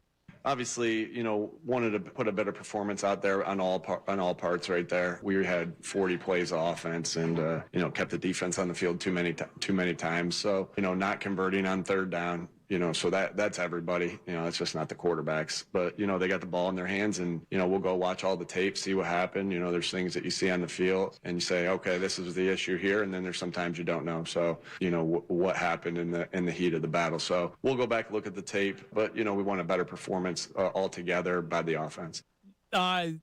Since I watched every snap of this game, locked in. Andy Dalton didn't look great. Tanner McKee didn't look great. Cole Payton actually gave you some moments. He's going to make the team. Well, yeah, I mean, you used a 5th-round draft pick on him. Yeah. I would hope that he makes the team. He's going to have to be more than a quarterback, I think. He's got a hell of an arm. He's a great athleticism. So I'm curious to see what Mannion tries to do with him because carrying 4 quarterbacks typically isn't an option. Yeah, unless they're doing the what the hell was the guy's name that they loved in New Orleans? Taysom Hill, who made so much money for doing nothing. For doing nothing. He would throw the ball 10 times a season, and then they would talk about how great of a coverage guy he was on the special teams, and he got paid $40 million to do it. It was stupid. So maybe they find some sort of role with him. Yeah.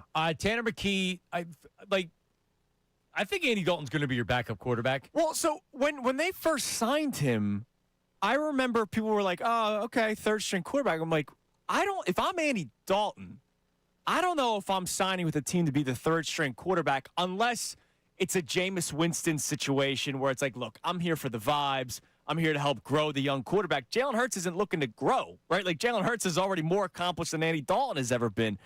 I never really understood the belief that he would just walk in here and be the 3rd-string quarterback. I thought the second they signed him, Tanner McKee was going to get traded. And the Eagles tried to, and they didn't have takers. Yeah, because his Week 18 performance was so bad. And it just makes me think, John, the amount of times, and it's not a lot of people. I know we shouldn't make too much of the vocal minority or the 10 knuckleheads that call into Sports Talk Radio and demand it. But there were people that actually thought Tanner McKee had some sort of future here in Philadelphia. And even as a club objective Hurts guy, I laughed at that. And if Andy Dalton comes out of this as the second-string quarterback and Tanner McKee is now the third-string quarterback or not on this team, do those people that said that stuff, they should start Tanner McKee? Well, do they admit it? I mean, there were a lot of people before that start at the end of last year that were saying as much. McKee in limited action looked pretty good. He looked fine, yeah. Now, Mr. Positive Ross Tucker was talking about. He's like, he's looked great every time he came out there, and I'm like, well, he really didn't in the start last year. He was bad. He was okay, they win that football game. They're the 2 seed. I'm still fine with them what they did sitting the starters. But if he was okay, they win that football game. He sucked. He got outdueled by Josh Johnson. No, and the league saw it, and the Eagles saw it. Yeah. And that's why Andy Dalton's here. If you need a game or two, God forbid Jalen gets hurt, Andy Dalton is your quarterback. For 2 weeks? Sure. Regardless of what he looked like on Saturday night, if he's in there with the starters, he's managing the game, he's using his legs a little bit, they're doing short throws, I'd be fine with Andy Dalton. Yeah, he did it with all the backup offensive linemen. And he came in last year. Remember they benched Bryce Young in Carolina? Mm-hmm. They won week 1. I don't think they won a game. And then he came in and he won week 1. And then it's like, it's Andy Dalton. This guy's not any good. And then they stopped winning games. They went back to Bryce Young. Went back to Bryce Young. But it was a good for a week. It shows you the value that he really has. Yeah. Yeah, absolutely. And by the way, I don't know. Did you look at the play chart? The amount of plays per drive?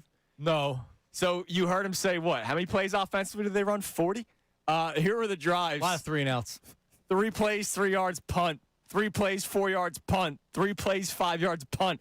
3 plays, 7 yards, punt. Then they had an 8-play, 31-yard drive leading to a punt. 2 plays, 6 yards, end of half. 3 plays, -6 yards, punt. 3 plays, 1-yard punt. It was good. My Bet Parks pick of the day, my bet was the under, which I got worried there at the end because it was 24-7. It was 37, the over-under. Yeah, no, I think you were good there, yeah. Well, when it went to halftime and it was, 10-0 at half, I felt pretty Ravens good about continue to be the preseason Super Bowl team, right? Listen, they don't lose. Eagles are favored in the game. Oh, are they? Against the Ravens, they're 3.5-point favorites. Yeah. Surprised I didn't lock that one in. Unbelievable.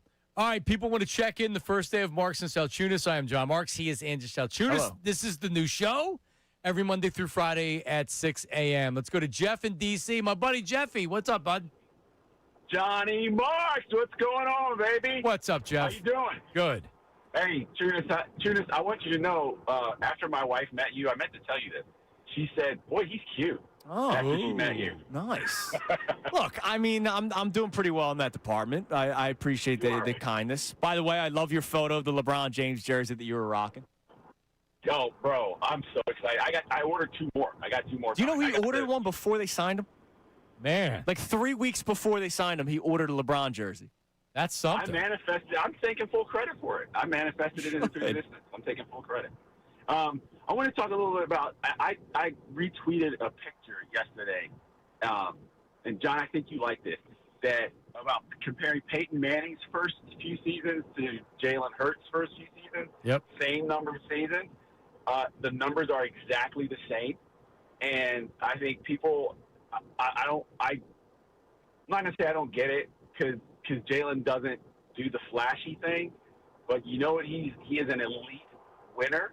He's an elite leader, and he's ever since he's been in college and the pros, he just gets better and better every year. Now he had an off year last year. I'm not going to say he didn't, but nobody wanted to get rid of Peyton Manning after 5 years, and they had the same numbers. And I don't want to hear about Jalen's weapons because Peyton Manning had 2 Hall of Famers on his offensive team.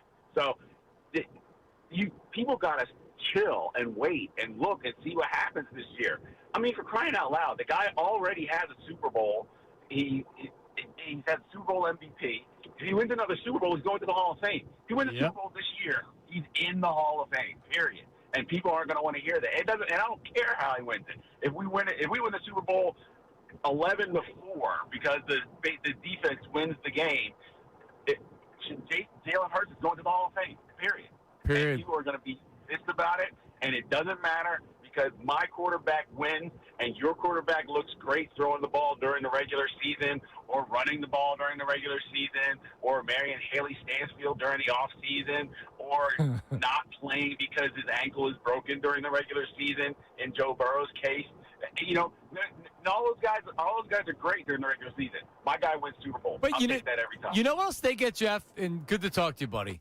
Looking forward to talking to you guys. They get the benefit of the doubt. Justin Herbert's the darling of everybody. Oh, Lord. And the prototype, they call him. He is. And then you got to actually play the games. Yeah. And he's still good, but Jalen Hurts isn't the prototype to the modern NFL quarterback, but he wins. And all these other guys get the benefit of the doubt. Dak Prescott will throw for 5 touchdowns and 360 yards in Week 11. Yeah.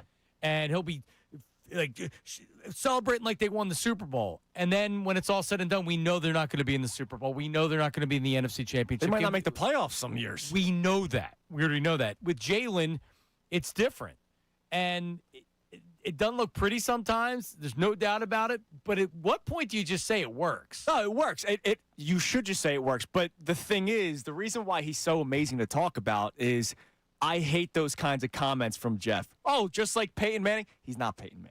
No, I know the numbers and all that kind of stuff. On the other side, we'll talk about it. Also, Rodman has headlines coming up with a perfect game, something else on YouTube, and more. So that's coming up. Voice memos, Leonard and Philly will get to you as well.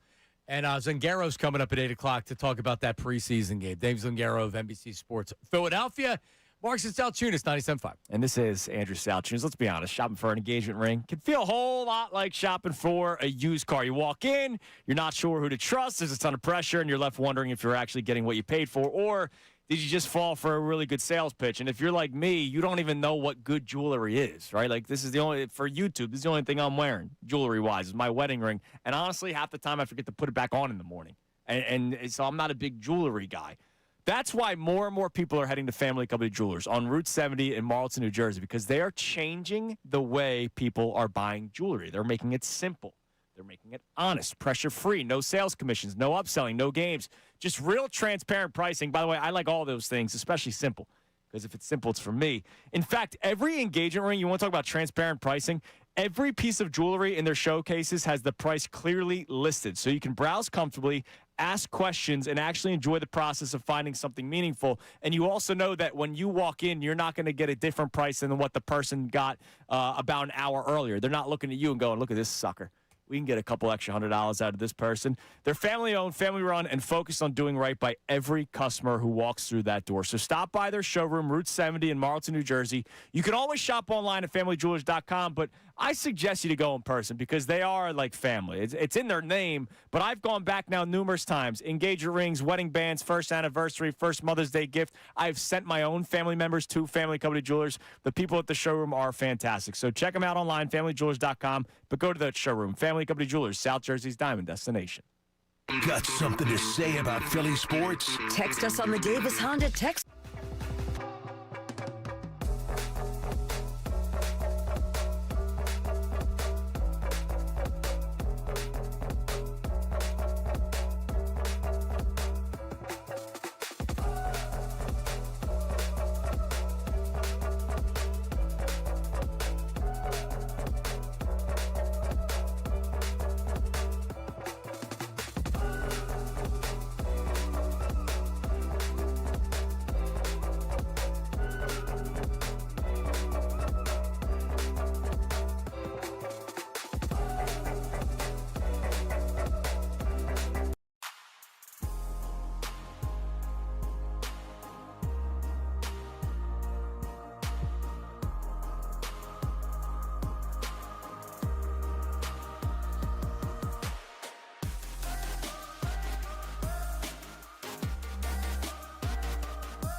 Marks and Salciunas are live on YouTube right now.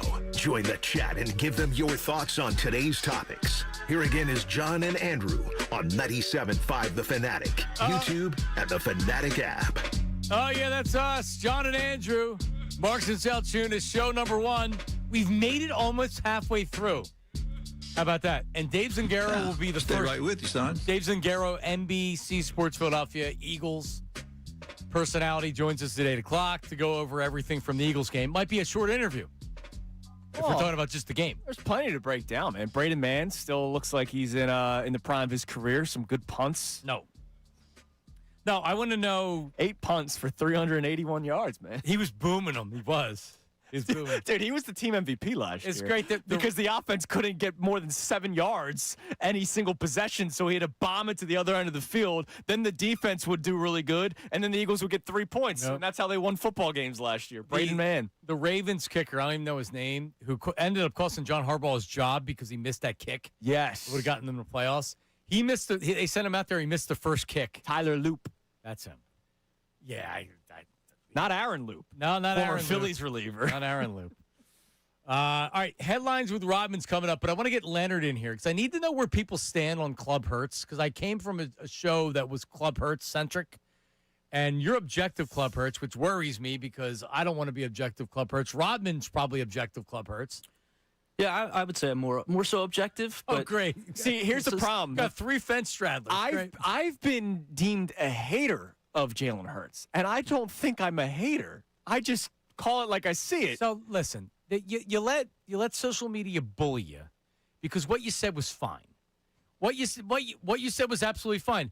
Jalen Hurts his quarterback play was a problem last year for this team. Yes. Sorry. Yeah, and 2 years ago, let's not rewrite history. Saquon Barkley ran 2,000 yards, and they got to the playoffs because of him. But that's objective Club Hurts. Yes. You're allowed to realize that Jalen passing the football isn't the best guy in the league, but that's not the only thing that defines the position. Right. But a big reason why the passing offense struggled last year and when it has struggled is because of the inefficiencies and the deficiencies of Jalen Hurts. Yes. You also had the bad Tulo. offensive coordinator last year. So let's see what with real coaching and a real coordinator what Jalen Hurts looks like. Yeah. But Leonard wants to talk about redefining Club Hurts. Leonard in Philly. What's up, Leonard? Hey guys, how you doing? What's up, Leonard? Good morning to you. So yeah, I heard Junius talking about he's a bouncer. He's on the outside looking in, I guess, and bouncing people out or in. But so this is how we have to redefine the definition. If it's quite simple. If you were at the parade and you celebrated his Super Bowl win, you are in Club Hurts. Now, if you were at home and you didn't come to the parade, you didn't celebrate, I'll give that to you. You were on the outside looking in. So it's simple. Tunis, you were at the parade, right? Yes, I was. Yeah, so you're in Club Hurts. It's quite simple. See, the other thing is that I wanted to leave you guys with this. Remember the White Men Can't Jump, Woody Harrelson, when he was talking to Wesley Snipes, and he said, you would rather look good and lose than look bad and win. And I'm gonna leave that with you guys. No, you're right. There's a lot of people that they don't like the way that the Eagles win. They want Jalen Hurts. They want the Eagles to lose, but throw for 375 yards. And Josh Allen, I love Josh Allen. Joe Burrow, I love both those guys. Josh Allen's arm is unbelievable. Yeah. When I watch him play, he's unbelievable. All right, what? Is it his fault they didn't get to a Super Bowl? I mean, this past playoff was. The previous years, all right, he was losing to Mahomes, but this past playoff, he should have beaten the Broncos in that game. And it doesn't mean he won't get there, but the point is that there's always the Justin Herbert. It's never his fault. Oh, the offensive line. Josh Allen. It's always excuses for everybody else. Jalen Hurts doesn't. Not only there's no excuses at all. He wins and people kill him. Right. By the way, Josh Allen might never get there. Who knows? He's 30 now. He's getting up. Dude, he's getting up there. They play too long. All right, it's we doing a little headlines with Sean Rodman. What do we got? Today's headlines with Sean Rodman. All right. Today's headlines is brought to you by Lundy Law. For over 70 years, Lundy Law has been fighting for injured people. If you need them, remember the name, Lundy Law, your injury lawyers. Visit LundyLaw.com. That's LundyLaw.com. All right. First up, let's go to the world of YouTube. YouTube golf specifically has been blowing up. over the last couple of years. And there's a new Philadelphia athlete joining YouTube Golf. Let me know if you can tell just by the intro of who this is. I already know. Yo, what's up, y'all? Welcome to the channel. Yo, today's going to be a very special one. Today we are Stewart Castle Country Club here in Scotland. We're here with some of my ride or die brothers from 2016 NBA champion Cleveland Cavaliers. Yeah, it's LeBron. He just launched a YouTube golf channel. Now, is that going to be a problem for some of the, theatrics that LeBron brings to? Oh, here? yeah, it's like the Eagles and their holiday record. You guys are too busy recording Christmas songs. That's why you can't block anymore.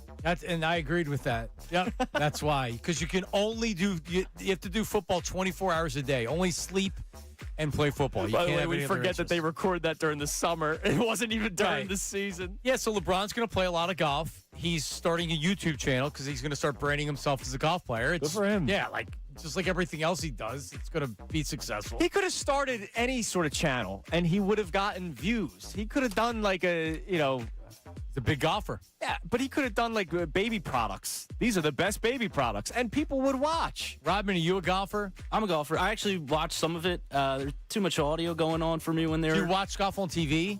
A little bit. Do you watch, Andrew? Do you watch? But you golf. I'm out. Yeah, because you're a former baseball player. So yeah, so I got the horrible swing. What about Austin? Does he watch golf? Not a golfer. I like that. I can't stand golf. The only thing worse than watching golf on TV is hearing people talk about it, their own games. Connor Thomas and John Kincaid. I'd hear about their rounds all the time. Oh, no. Listen, I live vicariously through John. It'll never happen to me, but going out to the course on every weekend and playing my club, Must be nice. Yeah. Won't be me. But anyway. All right. Next up, we have a perfect game by Jay Lucarelli. He was streaming live on TikTok for the past week or so and he was playing MVP Baseball 2005, and he was playing as Roy Oswalt on the Astros. I'll let you take a listen first. And out. That's it. That's it. That's the no-hitter. That's it. Oswalt. Seems like a great podcast. It was going live on TikTok. People started to rack up views. Guess how many times it took him to get a perfect game? I know what it is, so I will not guess. But in his career of playing this game? He started last week or so. So hang on. Is this a professional? He plays games and he streams it? And so he doesn't have a big following? He has a bigger following now. I'd have to go double check what it's at now, but it was low to start. Okay. All right. Took him 1,993 tries. And when did he start? About a week ago. So he played that many games in a week? So that's what he would do is he was trying to pitch a perfect game. Once you get a hit, goal. If he gave up a hit to the first batter of the game, there's a reset button on the old PlayStation for MVP so he just Baseball. starts over. So he just hit reset and he'd start back. But I think the goal originally was I'm going to stay awake and constantly be live until I get it. Yes. Which he clearly didn't. He could not do that because it took him over a week to do it. He would have died. It's kind of like, does that make it? Well, is it impressive? I don't play these games, so I don't know. Good for him, and that'll be it. It's impressive that he didn't quit. But last up, someone it's a good idea. I'll say that. It's a good idea because we're talking about it. Last up, someone that needed to quit last year fantasy football, fantasy football punishment. A guy came in last place. He had to dress up as the very hungry caterpillar from the children's book and then eat every single food that the caterpillar ate in the book as his punishment. How many can you name, Andrew? Considering it's on the rotation right now, one ice cream cone, one slice of salami, one slice of Swiss cheese. Yep. There was a lollipop, pickle, sausage, muffin. It's on the rotation right now. Then he ate 5 bites of salad the next day because his stomach. He ate a leaf. Yeah, because his stomach hurt. It made him feel a lot better. Apple, pears, blueberries, oranges, and strawberries. I think I got pretty much all of them. I could do that. That's an easy challenge, by the way. And then That's not hard. But then what happened? He got fat and went into a cocoon, then became a beautiful butterfly. The end. Yes. You can tell we have Do you know that there's more now?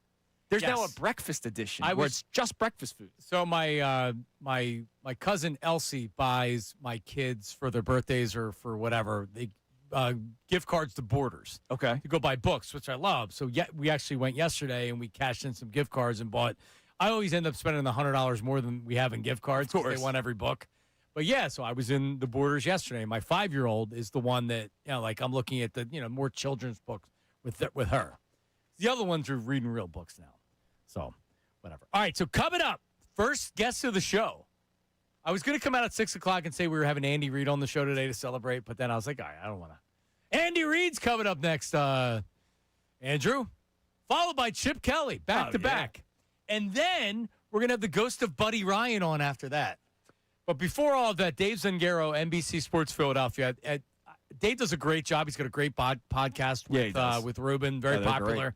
We'll talk about everything that happened in the game and, more importantly, what's going on with the backup quarterback position, injuries, things like that. All that coming up with Dave Zangaro. Coming up next, it's Marks and Salciunas, 97.5 The Fanatic. Now on 97.5 The Fanatic Sports Update. Phils sweep the Twins. I'm Sean Rodman, and it is the first sweep for the Phillies since June 4th when they swept the Padres at home. Phils had to do it from behind after Andrew Painter allowed 4 runs in the first inning. Mattingly downplayed Painter's first inning woes post-game. It's not just him. It's kind of everybody, really, in general. Like starters, you always worry about that first inning, like them going from the bullpen to the game, either the mound, whatever it is. Phils came from behind thanks to a big help from Alec Boehm, who helped power the way. He went 2 for 4 with 4 RBIs. Eagles lost its first preseason game to the Ravens. It was a lackluster for the offense. One thing to note, Dontavian Wicks and Marcus Epps both did not dress for the game. We'll see if that is any indication for them locking down their spots in the starting lineup. Eagles are back in action on Saturday, but more importantly, Eagles have joint practice this week with the Patriots on Wednesday and Thursday. NBC Sports Philadelphia's Dave Zangaro will join us next, and Ricky Bowe will join us at 8:30. This update's been brought to you by Aleve. When traffic slows you down, pain can make the ride feel even longer. With just one pill, Aleve provides up to 12 hours of pain relief, so you can put pain in the rear view. Use as directed. I'm Sean Rodman on the home of the Sixers, Flyers, and Union, 97.5 The Fanatic and the Fanatic app.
You chose the right place to get your morning Phillies sports fix. Now more Marks and Salciunas on 97.5 The Fanatic and the Fanatic app.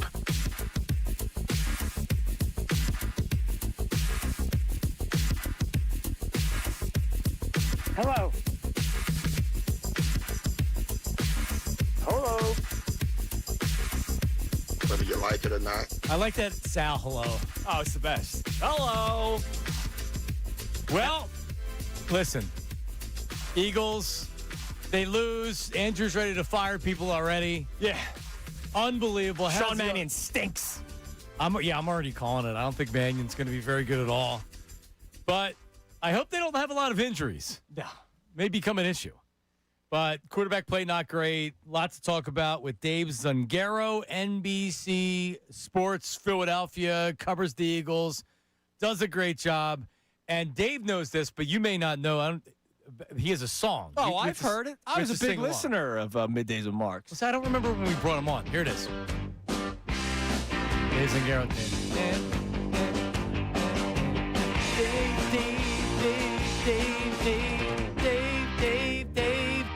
Woo! We should have somebody record all the lyrics. I will. Dave Zungaro. I didn't have a chance because Dave Zungaro joins us right now. How are you, Dave? Hello. I'm doing well. I'm glad my song translated to the morning. That's nice. Yeah. So when we had divorce proceedings, there was things that I got to keep and things that I didn't, and this was one of the things. How messy did that get between you guys? Oh, it was fine. I just want they can like Dave. You can still go on the show. I'm not trying to claim you personally. I get to play the song. That was what we got in the proceeding. There. All right. Well, listen. Appreciate you joining us. The preseason game, I would say, kind of lived up to my expectations.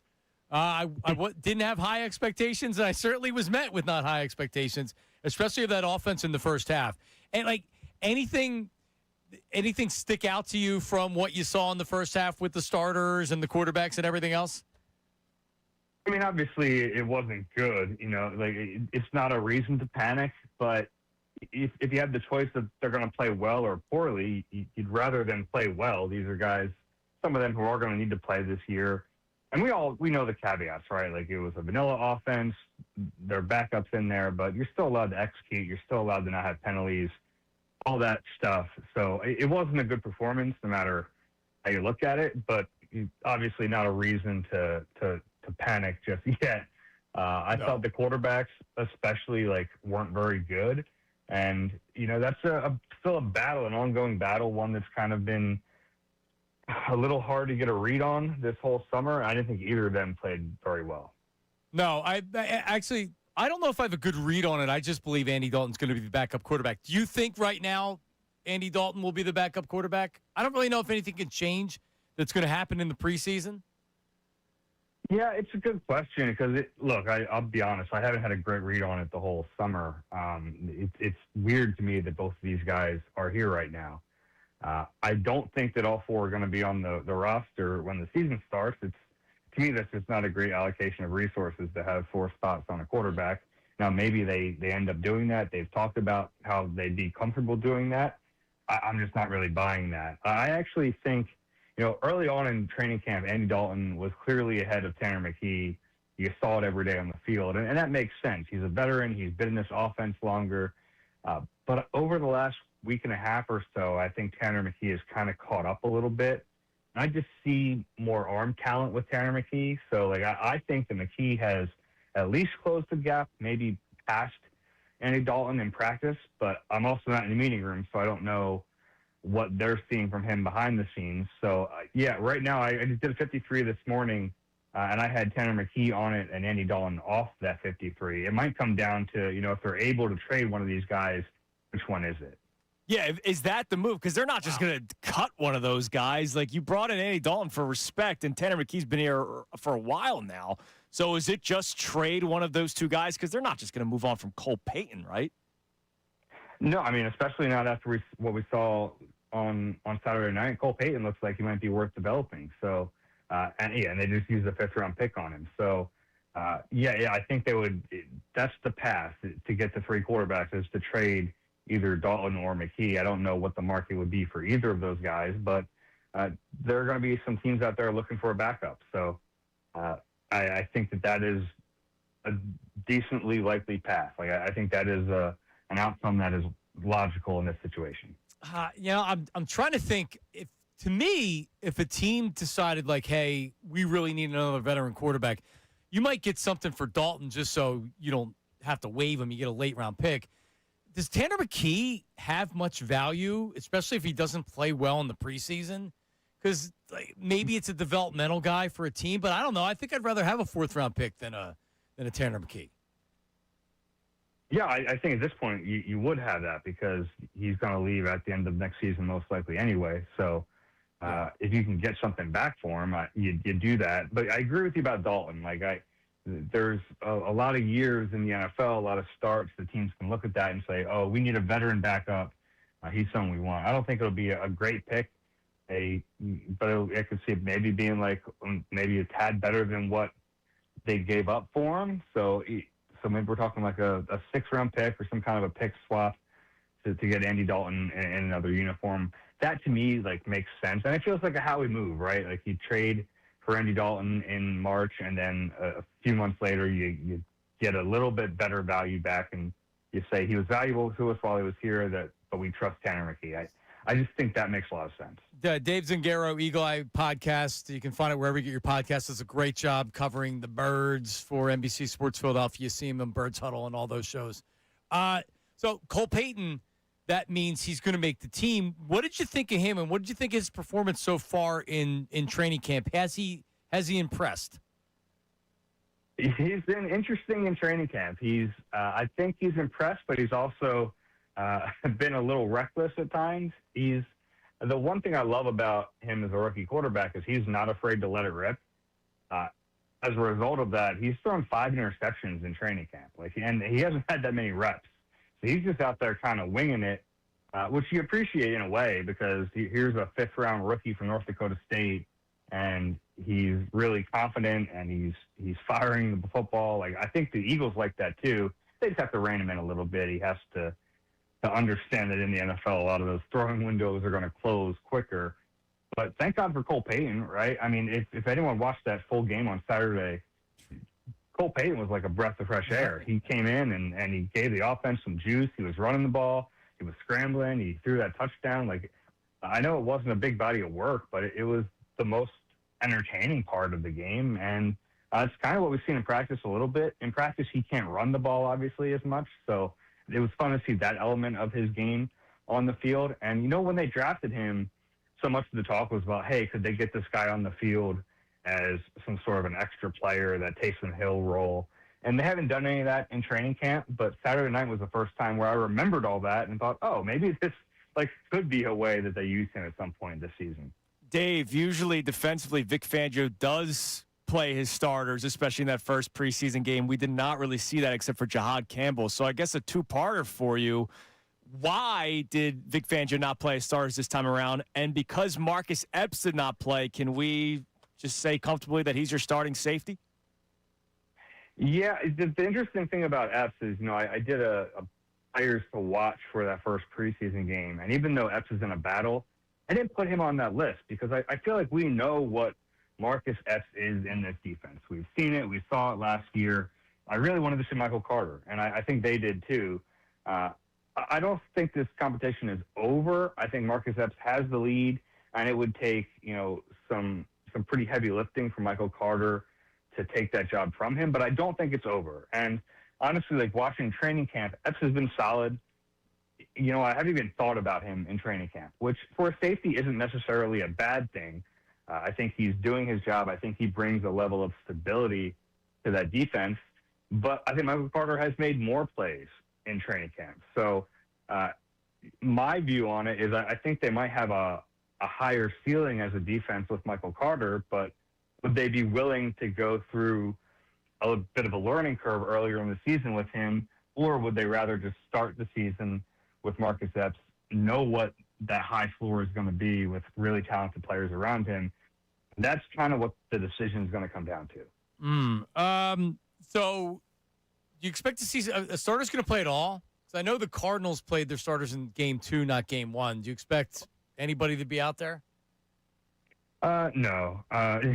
Especially, week 2, they're going to go up to New England and they're going to have 2 joint practices. That's their game. And I know that like it's we've seen this now from Nick Sirianni over the years, but they really treat these joint practices like the game for the starters because I feel like those reps are as valuable as game action, and they can control it better. They don't have to worry about the quarterback getting hit. They don't have to worry about an unforeseen situation popping up. There's not tackling to the ground. So in their mind, and you can argue this, but in their mind, they see as much value as the preseason without all the risk of tackling to the ground and live NFL action. So I think the game is going to be on Wednesday and Thursday in New England, and then I think a lot of those guys are going to be watching on Saturday. Speaking of that, Dave, are you expecting any drama with the A.J. Brown joint practice? The Eagles were fighting each other all last week. Did they get that out ahead of time, or do you think there could be some drama Wednesday and Thursday during the joint practices? Yeah, I think there could be some drama. It's certainly something I think all the eyes are going to be on A.J. Brown up there, and the shame of it is Quinyon Mitchell's a little banged up right now, and so is Cooper DeJean. So from, not even talking about the drama aspect of it, but just from a football standpoint, like, man, you really hope that Quinyon Mitchell's able to participate in these practices because that's a lot of the juice going into it is seeing those two battle it out again now as opponents and not teammates. They were close when they were here, and they had a lot of good battles on the field, really with Quinyon and Cooper DeJean. So I hope that at least one of those guys is back on the field this week so that we can watch it. But, yeah, I think there's going to be a little bit of drama. And even if it's not A.J. Brown, like when you get together for joint practices, things can get heated. And I think that there's a really good chance that happens again. He did it again. First guest on the show, Dave. Congratulations. That's very nice. When I agreed to do the job, I said, listen, there's stipulations that I need in the contract. Dave Zangaro needs to be the first guest or I'm not doing it. And they said, okay, we'll make it happen. I'm very honored, guys. Very honored. All right, last thing. When you start typing stuff in Google and it pops up, it gives you suggested things that you get, right? So I started typing your name in. So would you like to guess the first thing that pops up if we type your name in? It's Eagles. I'll give you the answer. It's Eagles, so it's not bad. Okay. But then it says age, which I don't need to know your age. And then it says height. So I'm listed at 5'10", Dave. I'm not a tall gentleman. I'm listed at 5'10". So are you under me? Are we about the same height? What you got? I am under that. Yeah, I'm a short guy. And I think my height comes up because I'm always interviewing NFL players who are mostly like way taller than me. For a long time, one of my like Twitter avatars was me interviewing Jordan Mailata just because of how ridiculous it looked. Yeah, I'm 5'6", so I'm definitely on the shorter side. So, I get the. It is funny sometimes, just like the photos and the videos of me interviewing NFL players. I look like a child compared to them sometimes. Believe me, I've been in similar situations. And then it says wife and religion. So I'm not gonna, I know you like to go on these vacations. I saw you were on vacation somewhere recently. Where did you go? Were you like in the Netherlands or something? Yeah, I went with a buddy. We went to Iceland and then to the Faroe Islands, which is like off the coast of Iceland. Iceland's happening this time of year. Yeah. Yeah, it was nice to get somewhere a little cooler when it's so hot here in the summer. So that was fun. But they also have like 22 hours of daylight right now, so that was a little weird. Yeah, that's crazy. Appreciate it, Dave. We'll talk to you. All right, guys, take care. There he is, Dave Zangaro. Lithuania's like that during the summer. Is it? I've gone 3 times. The sun is up until like 10:45 at night, and it's rising at 4 a.m. So it never really gets dark. No, I remember. So I went 3 times. The second time I went, my wife came with me, and we weren't married yet. I don't think. Yeah, we were dating. Everybody thought I was going to propose on this trip, so that was uncomfortable. She goes, "I'm going to go for a run." I'm like, "Are you crazy? It's 5 o'clock in the morning. You don't speak the language. I speak. She does not speak the language." I'm like, "Why would you do this?" She opened up the curtains, and the sunlight that came in, I was like, how do they live around here like middle this? of the afternoon? Yeah, all day. I'll show you pictures from my last trip. We were how long is it like that for? Pretty much the entire summer. Really? Yeah, and then wintertime it sucks. Like you do not want to be there during the winter. It's like what was that movie? It's like parts of Alaska. Remember 30 Days a Night in Alaska? It was one of those horrible horror movies. All the zombies come out. Did you watch that one? No. I missed that one. It was horrible. One of the worst movies I've ever seen. Speaking of Iceland, our own Negative Nate. Yeah. Find my board right here. Negative, Nate. Today, associate producing. He's taking a vacation to Iceland to do what, Andrew? He's going to run a half marathon. That's not the reason why he's going, but he goes, yeah, I saw that there's a half marathon, so I signed up for it. Could you imagine going on vacation and saying that's one of the things I want to do? It doesn't seem like, no, it seems like that he planned the vacation around doing the half marathon. He probably wanted to go there. But, I mean, we would have to ask him. I don't know if he was like, what am I going to do in Iceland? Oh, there's a half marathon. That sounds like fun. Maybe it's just coincidence. I think he planned it first, and then all of his family was like, oh, yeah, we'll come along too, basically. So now it's a big family trip. So the family's going. He's running a half marathon in Iceland. Which, you know what? If I was going to run a half marathon, I'd rather do it in Iceland than Philadelphia. Yeah, I mean, you could see a lot of things. I ran the Philly half, and it was miserable. You did? Yeah. How many miles? What's a half marathon? 13.2. Wow, no way. Yeah. You're crazy. But I already knew the area, and you're all over the place. Iceland, like, that actually sounds kind of cool. You probably get lost in it. Like, you probably won't remember that you're running. Really? Yeah, if you're doing, like, the Broad Street runs like that. You kind of forget that you're just running, you're not thinking about it. Because you're seeing people hand out beers to the runners, and people are just yakking on the side. How far is the Broad Street run? 10, a little over 10 miles. A little 10? Yeah. So you're a runner? Yes. You run to train for marathons? No, I just kind of signed up for that. Okay. Yeah. No, I run to not be fat anymore. So you run when you work. Part of your workout regimen is running. Yeah, I will go home and run 5 miles today. Really? Yeah. Jeez. Yeah. No, I'm out. I ran a 5K, but I didn't train for it. It was the only thing that worked for me, dude. I was large in charge back in the day, man. This was my way of keeping it off. Yeah, you told me that.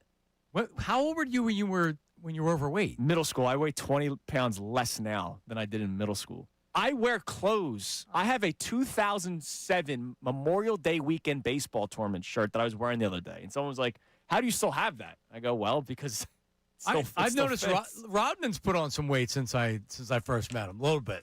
Yeah, I put on a little weight. He's in Manayunk now, so you're going to all the bars. I don't know what happens. I don't go out and run, so I probably should start doing that, or at least get into the gym more often. But yeah, I put on a little weight in the last year and so. Buy the GLPs on the black market. Everything will be fine. Or put down the IPAs. That's the big one, because you can drink 4 of those. You could drink 10 Miller Lights, and that's 4 IPAs. Yeah, I think I had probably about 10 on Saturday. For IPAs, I tried staying away from them this weekend. Yeah, those things. Good for you. All right. Well, Zangaro thinks that Andy Dalton might be traded. He did his 53 after the game, and Andy Dalton's not on it. Yeah, and he was saying something to the extent of, all right, they traded for him, so now Howie Roseman's going to get like 1 slot higher up in the draft. And look, of all people, Howie Roseman would be the maniac to think that one through. I'm going to trade for Andy Dalton and then get a slightly better pick in return when I flip him later on. I believe they try to trade McKee, and they trade McKee. Because if I need a backup quarterback for this year, McKee's on the final year of a contract. Right. So if he had another year after this, you could say, okay, he's an inexpensive backup. I know at the very least he could be the guy, and he's not making a lot of money. You're not going to re-sign him. No. So unless he's coming back at next to nothing. So that's why you draft Cole Payton. Exactly. So you have your protege that's your backup developer. He's not ready to play this year. Right. I would much rather have Andy Dalton. If there's no market for McKee, I feel like there's at least got to be a later round draft pick. They were just asking for way too much last year. They were basically like, yeah, you guys can have him. It was like the A.J. Brown thing. Yeah, 2 first-round picks. This guy's a stud. Timmy Mack told me that he heard that the year before they were getting 3rd-round offers. I think Miami was one of them. The Jets was one of them. He looked good when he wasn't really playing until he played that game. And then, so you could have traded him, but the Eagles said, whoa, no. They probably should have traded him at the time, but they saw a bigger trade market or insurance against Hurts if something happened. Right. That's over now. I'd be surprised, and Dave may be completely right, I'd be surprised if Andy Dalton wasn't on this team this year. Yeah, I mean, look, you can't have 4 quarterbacks. You just can't, unless you're making Cole Payton this jack of all trades guy that can do a bunch of things. That's also typically a roster spot that you need for special teams players and things like that. Yeah. And if Cole Payton's not going to play special teams, it's hard to justify carrying 4 quarterbacks. Right. And I can't see him playing special teams. I don't know. I mean, maybe. I don't know. I mean, Dave's right. That game was worthless until he came in. Yeah. And the legs alone, he can just run around and make plays. He's athletic. Right. That game sucked. And look, I get it. You're not going to do too much. You're not going to show too much. But All I was looking for was, are they getting the plays in on time? Because that was one of Patullo's issues last year, was they wouldn't get the plays in on time. I wasn't even looking at that. I was just listening. I was listening to Ross Tucker and just enjoying life. Oh, he's the best. I like Ross. Very positive, as you may imagine. Yeah. He's working for the Eagles, but like Ross is really, really good. Now moving up at CBS, thanks to Tony Romo's issues, and he's going to be he's really, really good. So congrats to Ross. He carved out a really nice career for himself here. Absolutely. All right, coming up next, Ricky Bo. Yep. We said we got to talk some Phillies because while the Eagles sucked on Saturday night, guess who didn't suck this weekend? The Phillies. Alec Bohm going yard. But listen, man, I 5 for 5 from Alec Bohm. I knew this was coming. Hell froze. Only a matter of time.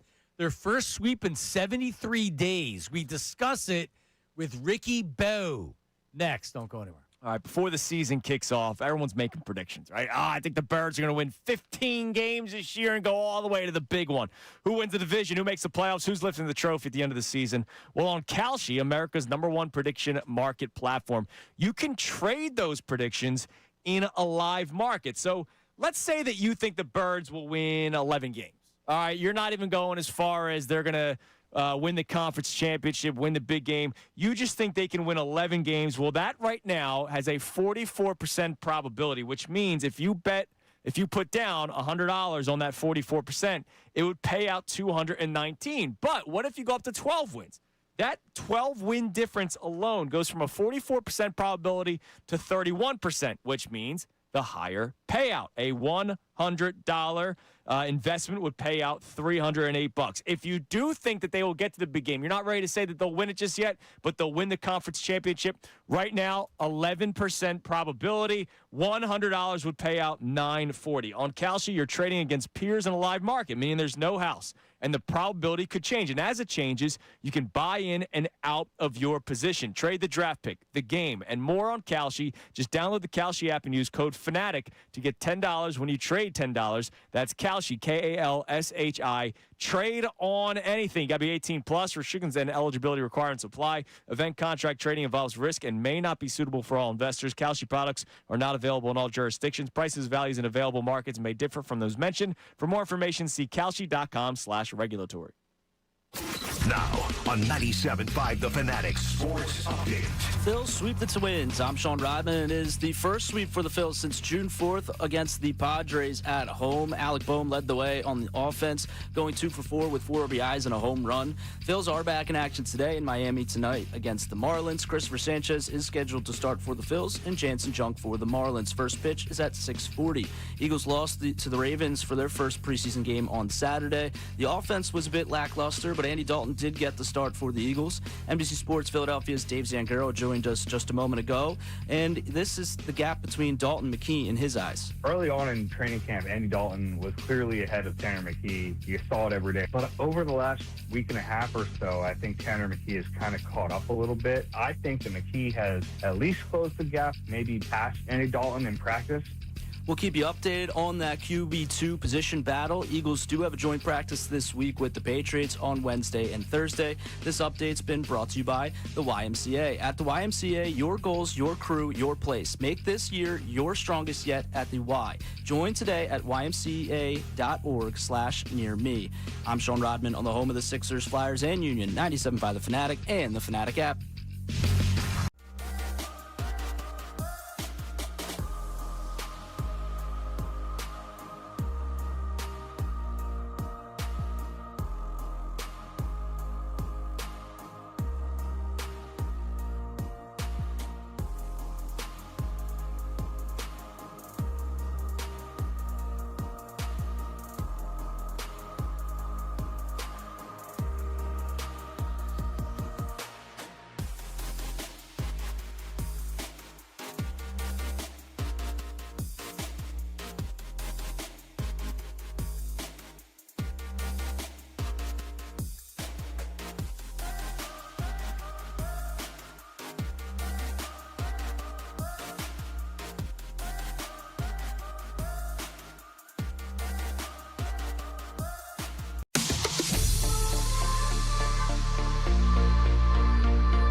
is Marks and Salciunas with John Marks and Andrew Salciunas on 97.5 The Fanatic, The Fanatic's YouTube channel, and the Fanatic app.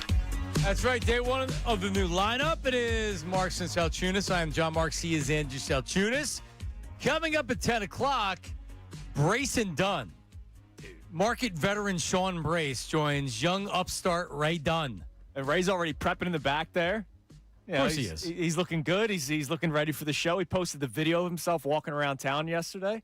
Chest was out a little bit. It's good. Good for Ray. I'm assuming he stayed sober last night because he looks like he wasn't drinking last night. Yeah, he looked refreshed this morning. I will just say, I am a little concerned about the partying with Ray. With the drinking. Yeah. Not even the partying, just the drinking in general. Yeah, but he'll hit a brick wall one day. That was me, dude. I was out every night, and then it just stopped. Not that he's going to miss work because of it. Just problem drinking, things like that. Waking up in the back of a cab somewhere. I've utilized the trash can there before, Sean. I don't know if it still smells in there. It was about 12 years ago. That doesn't smell in here anymore, That's but good. I don't think anyone's thrown up here as of late. My thankfully. first day was my 21st, the day after my 21st birthday. Get out of here. Yeah, my first day employed. It was a mess. Well, at least it wasn't your last day employed. Exactly. But joining us right now, of course, he's a part of the lineup because nothing happens in afternoons. Bill Colarulo, he joins Riga Batalga for Unfiltered every day. And Ricky joins us right now. What's up, Ricky Bo? What's going on, guys? Congratulations on the new show. Hey, thanks, Rick.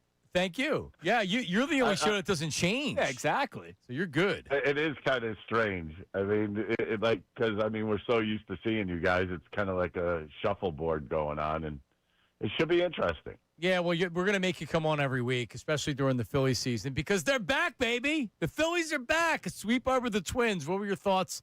It's weird because they played Thursday and then they had the off day Friday. So it almost feels like two different series. But a sweep is a sweep, and I was really impressed yesterday with Andrew Painter, how he was able to have that bad first inning, and it didn't let him snowball from there. Oh, I thought after he hit the guy in the head, I thought that was going to be a problem. Well, I mean, to be honest with you, when I played, you're gone. There's no way you're staying in the game at that point. But I mean, he figured things out after that. But he's awful in the first inning in his starts. I don't understand. It's not that hard. Just go out there and make your pitches. He had 2 outs in yesterday's game. You got to be better than that. You have to be able to finish an inning, especially when you're getting started in a ball game. But I mean, he settled in. You know what? It's all about location for him. And when he starts throwing, when he's going to be out there more and more, he's going to understand what works for him. I don't think he understands what works for him yet, because even when he gave up the grand slam, if you went through a thought process of that, the first pitch was a sweeper. The guy almost hits out of the ballpark. The next pitch they throw is a slider that is in the exact same spot. You just put it in a perfect spot for him to homer again. It didn't make sense, the pitch, to me. But you know what? The Phillies fought back. That's the main point here, is they fought back. And once again, they win because of walks. I mean, if you break down this whole the last 2 games of the series, the Minnesota Twins pitchers, I mean, they walked everybody. And when they did, the Phillies took advantage. I believe there were 13 walks in the whole series. Yep. 7 of those walks scored. 7. Yeah, I mean, it's impressive stuff. Now, Ricky, everybody looks at me as the wise old man here at 97.5 The Fanatic. And last week I was talking about the Field of Dreams game and whether or not just playing baseball, right, being away from home, being away from Citizens Bank Park, being away from the pomp and circumstance of baseball, right? Like in between pitches, it was just silence. Do you think that could have been like a moment where guys remembered that they were playing a kid's game and all the pressure came off them for a few days? Or is that just sort of a fleeting moment and they'll be back right to it the next time they're at home? Oh, no, I think you're right. I think that's a culture shock is what happened. When you think about it, this now in the day of the game now is all about making money and making more money. And then all of a sudden you're playing in a minor league not even a minor league park, and you're going up into cornfields, for crying out loud. It throws you back to the minor leagues. And you know what? Maybe it's a little taste of where you came from and what you were. in baseball. Let's face it. I will tell you this much. The funnest days of baseball that I played were in the minor leagues. And it was very simple reasoning. We all had the same goal. Everybody was trying to get to the big leagues. Once you get to the big leagues, like when I played, it was a little different than today. You were scared to death to not be able to be there tomorrow. So every day was a challenge. I mean, like I talk about like what it felt like to be in the big leagues, and people will be like, "Oh, you saw all these cities." I didn't see crap. I was so focused in on just playing baseball every night and trying to stay healthy, so I didn't get sent down. I think people look at it nowadays. It's like you can have a 7 ERA in the bullpen and you're not going anywhere. If you had a 4.5 in the bullpen, you weren't in the big leagues anymore. When I played. So I mean, there was a big difference back then, and like being able to relax and kind of smell the roses, if you will. I think that's one thing I regret, that I never had a chance to take a deep breath and be like, "Ooh, it is the big leagues," you know. And I will say, you go through the minors, and that's fun and challenging every day. But it's like you love being with your teammates every day, and then teammates change in the big leagues all the time, and it becomes a business. But I think a game like that could really kind of culture shock anybody who's even making $30 million. And we're talking to Ricky Batalico. Alec Bohm 5 for 5 on Saturday night, I guess. Yep. But I mean, you look at his game logs. You're going on a week where he's getting a hit, more likely 2 in a game. What has he done differently? What have you seen different from Alec Bohm? I think this is going to sound weird. I just think he's staying inside the baseball, which is something that, you know, we used to get taught. I think a lot of players nowadays are looping their swings. I think he's just staying inside the baseball and driving it where it's pitched. You know, and the one thing about Alec Bohm, like 2-3 weeks ago, if you remember, he was getting brushed back a lot. There were a lot of pitches up and in at his front shoulder, and I think that was bothering him. Now all of a sudden the pitchers have gotten away with that, and yesterday was a golden example because both teams get warned. Alex, a diver. He was going to dive out over the plate no matter what. And he ends up running into a perfect pitch yesterday for a home run.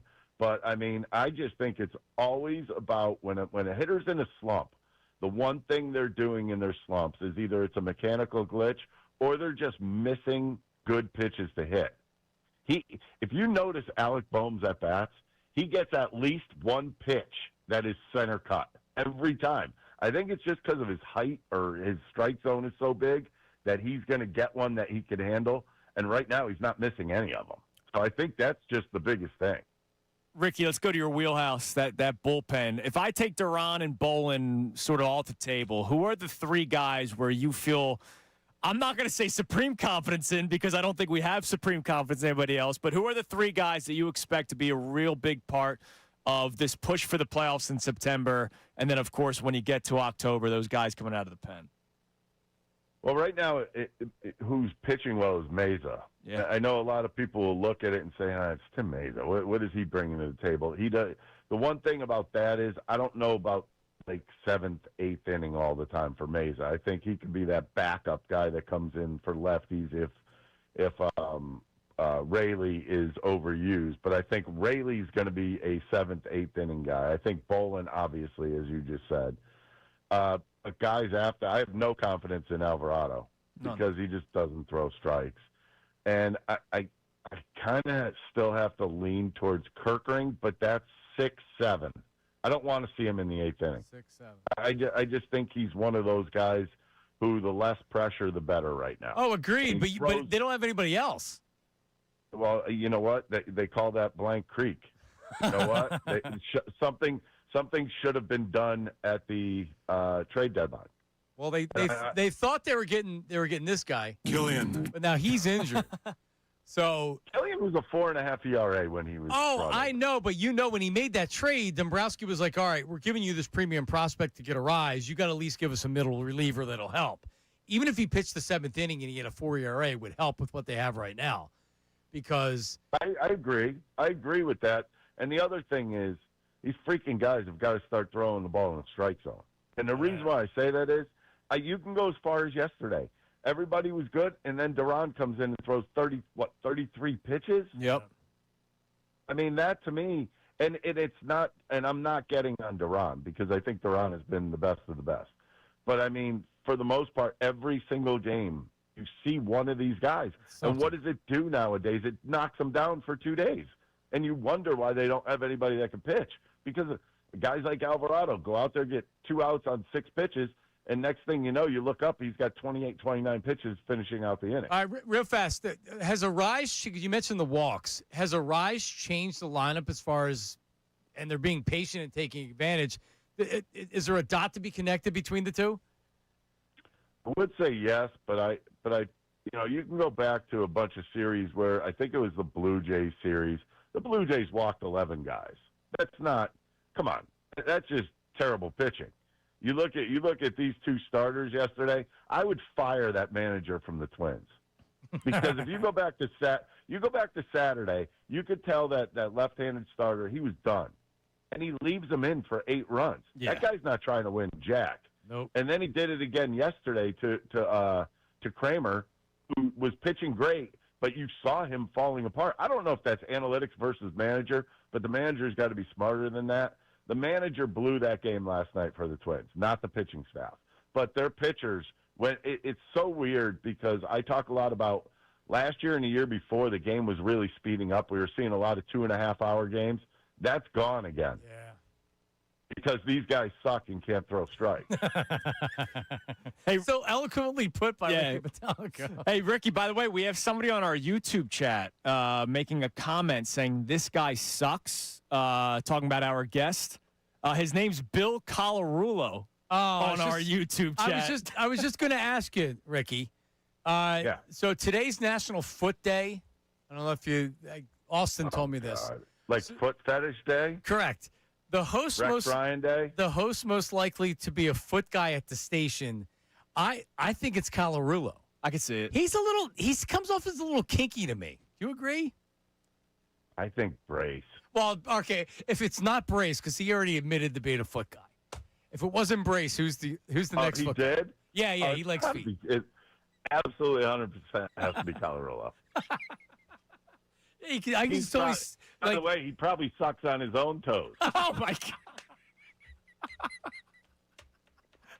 Thanks for listening, Bill. No, because Bill likes the Instagram reel views. If you sucked on your foot and your big toe right now, Bill, you might get 1 million views. He probably would. He might. Well, he's short enough where he could reach.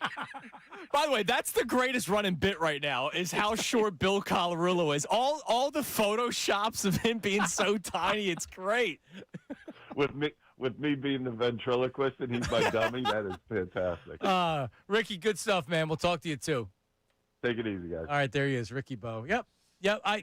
Sean, we've already talked about this. Sean likes feet. Okay. I think he likes more like the fetish of heels and stockings and things like that rather than just the foot. Yes. Colarulo, to me, feels like dirty foot girl. I used to... And it was in a restaurant. I used to work with somebody in a restaurant that paid this waitress $10 to dip her foot in soup and then ate the soup. Nuh-uh. Yeah, true. Like a customer or? No, he worked there. That person walks among us. He was actually the boss. He actually owned the place.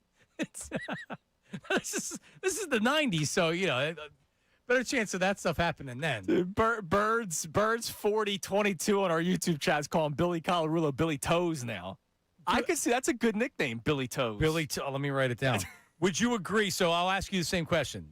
If Brace is already the self-admitted foot guy, and this is producers or hosts or management, I don't see Vito liking feet for whatever reason. You know what I mean? It doesn't seem like his thing. Colarulo, I could totally see him doing it. I think Vito just wants to go to a bar and get really drunk with somebody, and that's how he's going to fall in love with someone. I don't know. That's a good question. Because Sean, I've already deemed you the furry, so you can't be the foot guy too. I don't see him being a foot guy. Yeah, I can't stand feet. Can't stand feet. But you could see him doing something else. He's a furry, yeah. Something else weird. Yeah, I could see. Yeah, you probably have a thing. Austin, weird, no. Nate, definitely not. Dutz, no. Ray? Yeah, Ray. Well, Ray's in the MILFs, right? Was that confirmed, or the MILFs are just into Ray? I'm sure he doesn't. Both. He doesn't discriminate. I don't think he likes feet though. Connor, Connor's into some weird stuff. Yeah, that's what I'm saying. Connor also wears those little shorts, the thigh meat shorts. Yeah, but I'll be honest. So does Nate. I've seen Connor succeed out and about. I've seen him like he's a handsome guy. Yeah, but does he like feet? I'm not saying whether he can score. No, Shukri. I'm not so sure. No. I can see you liking a toe or two every once in a while. My wife's got nice feet. They're pretty. She likes to paint her nails every once in a while. They're nice. Okay. Yeah. I have no interest. They don't. I'm not disgusted, but it doesn't turn me on looking at a woman's foot. I had a gentleman reach out to me about my feet once. I remember this. Asking for photos of your feet. Yes, he is a Philadelphia sports fan. I'll leave it about at that because I don't want to disrespect the guy. But he was in my DMs a lot, like making a lot of foot jokes. And then randomly he sent me a photo of him wearing Eagle socks. And he said, "Do you have a pair of these?" I was like, "No, I don't, man." He goes, "Well, I would like to see you wearing a pair." I said, "Oh, this conversation turned." And then our old buddy Jamie Lynch had the exact same person in his DMs. So this guy was he was like the Deshaun Watson with the massage thing. But it's Philadelphia radio hosts and their feet. He may have reached out to you at some point. So he never did. The Eagle socks, like specifically Eagle socks, because he's a Philadelphia sports fan. Yeah, he asked me if I could wear a pair of those and send him a photo, and I was like, "I'm good, man." Then he blocked me. If he offered you $100, would you have done it? Yeah. Yeah, I would too. $100? Yeah. What do I care? Well, I don't know. You're selling pictures of your feet online. Dude, footfinder.com, man. You can make a whole living off of that. Listen, $100, $100 is what I'm saying. Yeah, dude. And by the way, I'm not showing anything else. So then he blocked. So he blocked you. He blocked me because I denied him of his dream. Gotcha. All right. Well, there you go. Thank you to Ricky Batalco. I would not think is a foot guy. No, I don't see him as a foot guy either. No, not at all. But do you have a thing? Me? Yeah. Like, do you I don't know, like. My wife's hot. Boobs and butt? Yeah, exactly. Yeah, I'm kind of like every other guy. Like, yeah, probably more butt than boobs. But I was, for the longest time, a boobsman. And then I flipped. Yeah, I don't. To an ass man. I'll be curious to see how you are. I feel like when I'm working with Sean, he's like a dog in heat. That whenever it's like, "Oh, did you see that?" It's like, yeah, I saw the celebrity. She's attractive. That looks really good. Like everybody else on Instagram. It's not like that. This is. I need the Sports Illustrated swimsuit edition because that was the only thing I had at the time when I was in. Unless somebody had a Playboy or something. Yeah, no, I'm usually pretty calm. But Connor the other day brought up Hillary Duff, and that does it for me.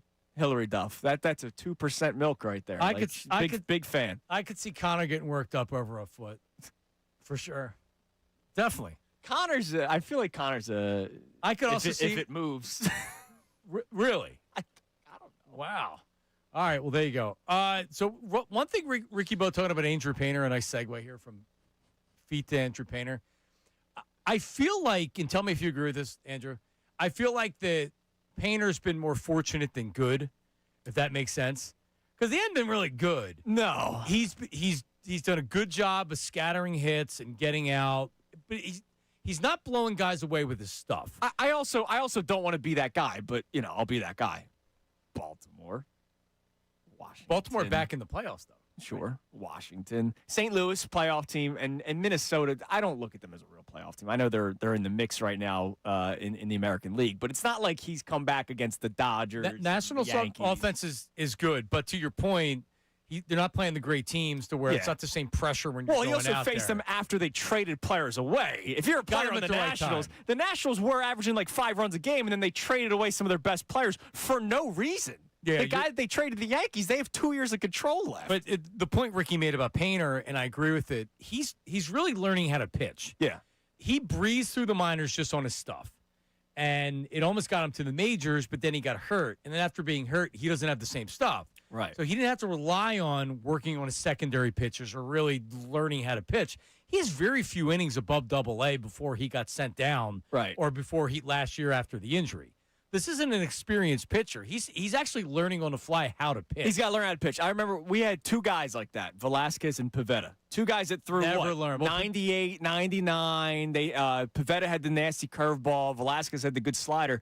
But when you throw it over the middle of the plate, It doesn't matter how hard you throw at the major leagues. Pivetta had a 10-cent head and $1 million stuff. Now, he was really Got good better in with Boston. Yeah. And he's good this year with San Diego. So he actually has figured it out. Sometimes it takes these guys a little bit longer to learn how to pitch. Right. And with Painter, like, it's not maturity. The dude's very mature for his age. Yeah. It's literally a matter of learning the league, learning when to throw stuff. He's developed a changeup, which is very smart. He can keep guys off balance because they were murdering his fastball. Yeah. It doesn't have movement. And he was trying to throw it over the plate. Again, the reason why you have certain guys like Roy Halladay's and all those players, they could throw the first pitch curveball for a strike. They command everything. They could pitch backwards, whereas Painter early on is like, all right, let me just try to get this fastball over, and then they tee off. And then when he wasn't throwing it for strikes, then they're sitting on his off-speed stuff, which also wasn't very good. No. And that's when you were Sounds getting like a lot of great home runs. prospect. Yeah, who are we talking about here? His fastball's not that good. He doesn't throw for strikes. All his curveballs are right over the middle of the plate. But I'm glad that he's turned the season back around to where I didn't want the story at the end of the year being this guy sucks, they should trade him.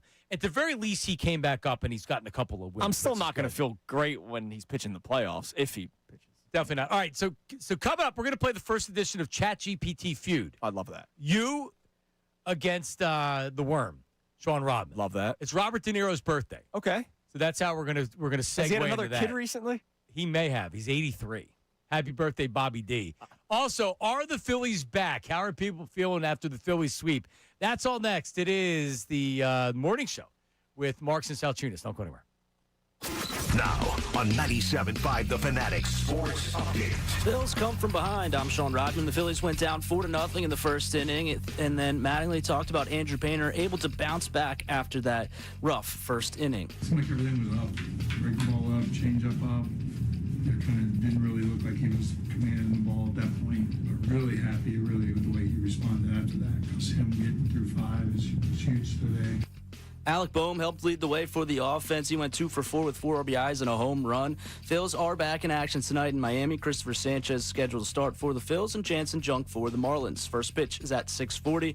Eagles lost its first preseason game to the Ravens, and it was lackluster on offense. Andy Dalton did get the start, but NBC Sports Philadelphia's Dave Zangaro joined us earlier, and he anticipates one of McKee or Dalton to be traded before the end of camp. We'll keep you updated on that. And one thing to note in the game as well, Dontavian Wicks and Marcus Epps both did not dress during the game. We'll keep you updated if that's any indication the two of them have locked down a starting spot for the Birds. I'm Sean Rodman on the home of the Sixers, Flyers, and Union, 97.5 The Fanatic and The Fanatic.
conversation and send us a text or voice message on the Davis Honda text line at 610-632-0975. Now back to Marks and Salciunas on 97.5 The Fanatic and the Fanatic app. All right, actually, we do have voice memos, so keep them coming hot and heavy on the Davis Honda text line of 610-632-0975. Day one of Marks and Salciunas. Would love, I know we have some people that have voice memos talking about the show and maybe congratulating us, some other sports things. Just make sure you leave your name and location. We need to identify you. I like that you ask people for their jobs, too. They won't, but they don't do it. Really? That was Sean's idea to ask for the occupation. Yeah, I like that. We get a couple that do it, but then for the most part, it's heavy lifting just to get them to say their name. So it's just like, all right, name and location. If you want to leave your occupation, that's great. I'd love to know it. Foot guy, not foot guy. Not a foot, right. Add that in your message, too. Today, you know what? Just give us memos on the foot. But, yeah, if you want to call in and say foot guy or non-foot guy. Yeah, we need that. Not football guy. Just foot guy. You know, I used to work for a company that owned adult phone lines, and the adult phone lines, yeah, right in Philly. This is I can't do this right now. We're gonna have to save this. But they had feet numbers. They had specific where they would be like, you know, like 1-800-HOT-TEAM, but it would be foot related. Wait, did you answer? Yeah, I was the foot person. I'd be like, hey, would you like to see my hairy feet? What's your name? Just say, I'll even do it tomorrow, but save it. We don't have time to do it right now. I worked for the company. I need your finest work. I worked on the 4th floor. On the 3rd floor, you had the call center. Okay. Girls. It was the boiler room of chicks that talked to everybody. I love this. This is great information. I did this in 2 separate stints. I worked the overnight shift when I went to Temple, 8 p.m. to 8 a.m. That's a good way to pay for tuition. I wasn't paying for tuition. I was paying for my apartment in Northern Liberties and having a mental breakdown during it all. All right, so we need to update our Twitter poll here. And I'm still getting this. Twitter poll is always up, Andrew. It's up. It's strong. Whether you need a foot or not, Dr. Avedon Appel's got you covered. Iron Mountain Men's Health. You kidding me? The Twitter poll standing strong with the support of Dr. Appel. Ooh, I like this. Oh, man. It's held up. I like that one the best, maybe. All of these examples are good. Oh, yeah. For the whole 4 hours, our Twitter poll stays up because of Dr. Avedon Appel. I'd like that. Holding up strong and proud. Let's get an update of our Twitter poll brought to you by Iron Mountain Men's Health. And here's somebody that knows about all these things, John Rodman. The question today is, are the Phillies back, yes or no? No leading the way at 66%. People hate this team, dude. And I love that. I texted you guys this yesterday. I love that the Phillies are being hated because I feel like there's the Phillies of all the teams in this city get handled with kids' gloves the most. They do. And it's because it's the summer and it's you think back to the glory days with Harry and Whitey, and I get all that stuff. But like they've come up small every year. And the ownership comes up small with, you know, we were one bad pitch away. We were one bad call away. Well, that's Dave Dombrowski. That's not ownership. No, John Middleton said it in March. When he had the wine glass flowing all over the place, he was saying it too. Well, so listen, I don't disagree. But John Middleton puts up big bucks for this team to win. Sure. Dave Dombrowski has failed. Yeah, he sucks. And you could have done a lot worse than Dave Dombrowski. I'm a fan. I'm ready to move on to somebody else with a different vision. That's probably going to happen in a couple of years. Oh, unless he gets a lifetime contract like Bob Nightingale has said like 5 times on the station. I don't want that, and that won't happen. As long as He had another article this weekend. It came out again. We're in the middle of a playoff push, and I have to read an article from Bob Nightingale about Alex Cora is still going to be the manager. So Don Mattingly's like, all right, what's the point? I need to win a World Series to keep my job. And then I got Dave Dombrowski getting a lifetime contract. What if they don't make the playoffs? If they don't make the playoffs, you can't bring him back for a year, let alone until he dies. I still think the odds are he comes back even if they miss the playoffs. That's horrible. Well, I don't disagree. I don't think he has a lifetime contract, though. Once this team falls, they're going to fall, and they're going to fall fast. He's not going to want to be here. No. And we're not going to want him here, and the Phillies are going to be ready to move on and bring somebody else in. When that happens, he's 100% gone. If they fail pretty badly this year, anything could happen if they miss the playoffs this year. I'm not naive to think otherwise. I've lived here my whole life, so I know. We both know how it is.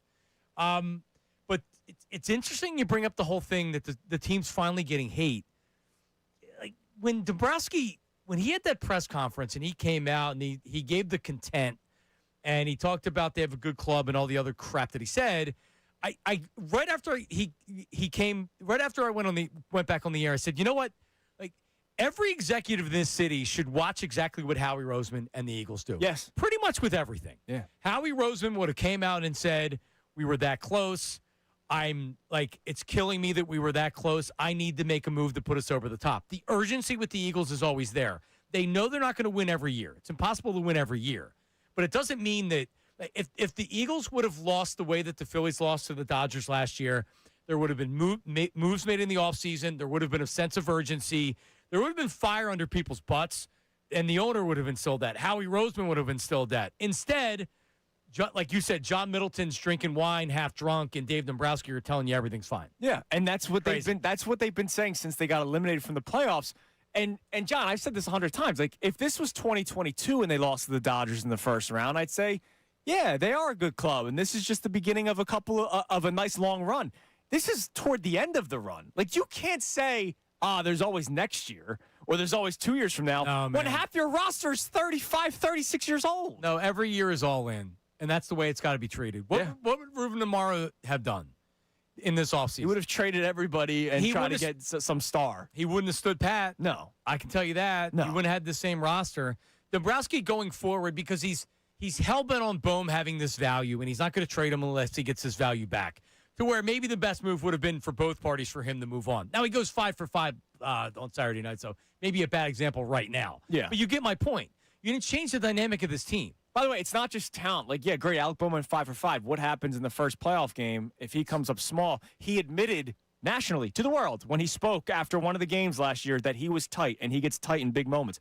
Like, there is – I know we joke around about a lot of the Jalen Hurts isms and the things that he says. Sounds like a DNA thing. Seriously, there's a DNA issue with this Phillies team that when things are going great, they're front runners. But as soon as they feel any bit of adversity, look at the last 3 playoffs. Look at it.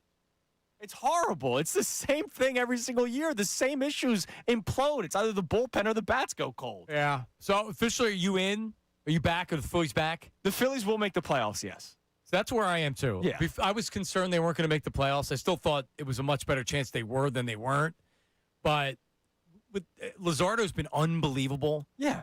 His last, how many outings? Last 11 starts, his ERA is 2.04. Oh, he's great. 96 strikeouts and 70 and 2/3. And that's why if they face the Dodgers in the first round, I think that's how it is still right now. Phil's third wild card team. Oh, let's go. If it happens, if that's how it goes, that's their best chance. They're not going to beat the Dodgers in a 7-game series. They won't beat them in 7. They couldn't win more than 1 game last year in a 5-game series. But in a best of 3, when you have Christopher Sanchez going game 1 and Zach Wheeler going game 2, you might actually pull that off. Might be favored in the series. That's they probably wouldn't be favored, but I don't think it would be like I don't think the Dodgers would be heavy favorites because you have those arms, and that's what it comes down to. Yep.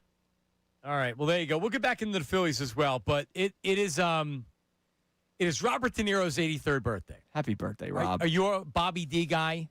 Yeah, of course. I mean, his incredible movies of Meet the Parents, Meet the Fockers, Meet the In-Laws, all those movies, better than anything else that he's done. Meet the Parents, it shows you his versatility. That's a funny movie. He's actually great in that. I have nipples too, Greg. Can you milk me? Like he's awesome. You wouldn't think a guy that's playing in Goodfellas and Casino and Godfather is pulling off being Meet the Fockers and Meet the Parents. No, he's very funny. He's great. Yeah, he's great. I mean, look, he's now doing some of the cash grabs movie. Like I thought, what was that movie? The Intern. Like I thought that movie was dreadful. When you watch these movies, I don't pay attention to him, although I know he's an actor and he takes big paychecks. Exactly. And so I would do that too at the age of 83 when I have a newborn baby at the house.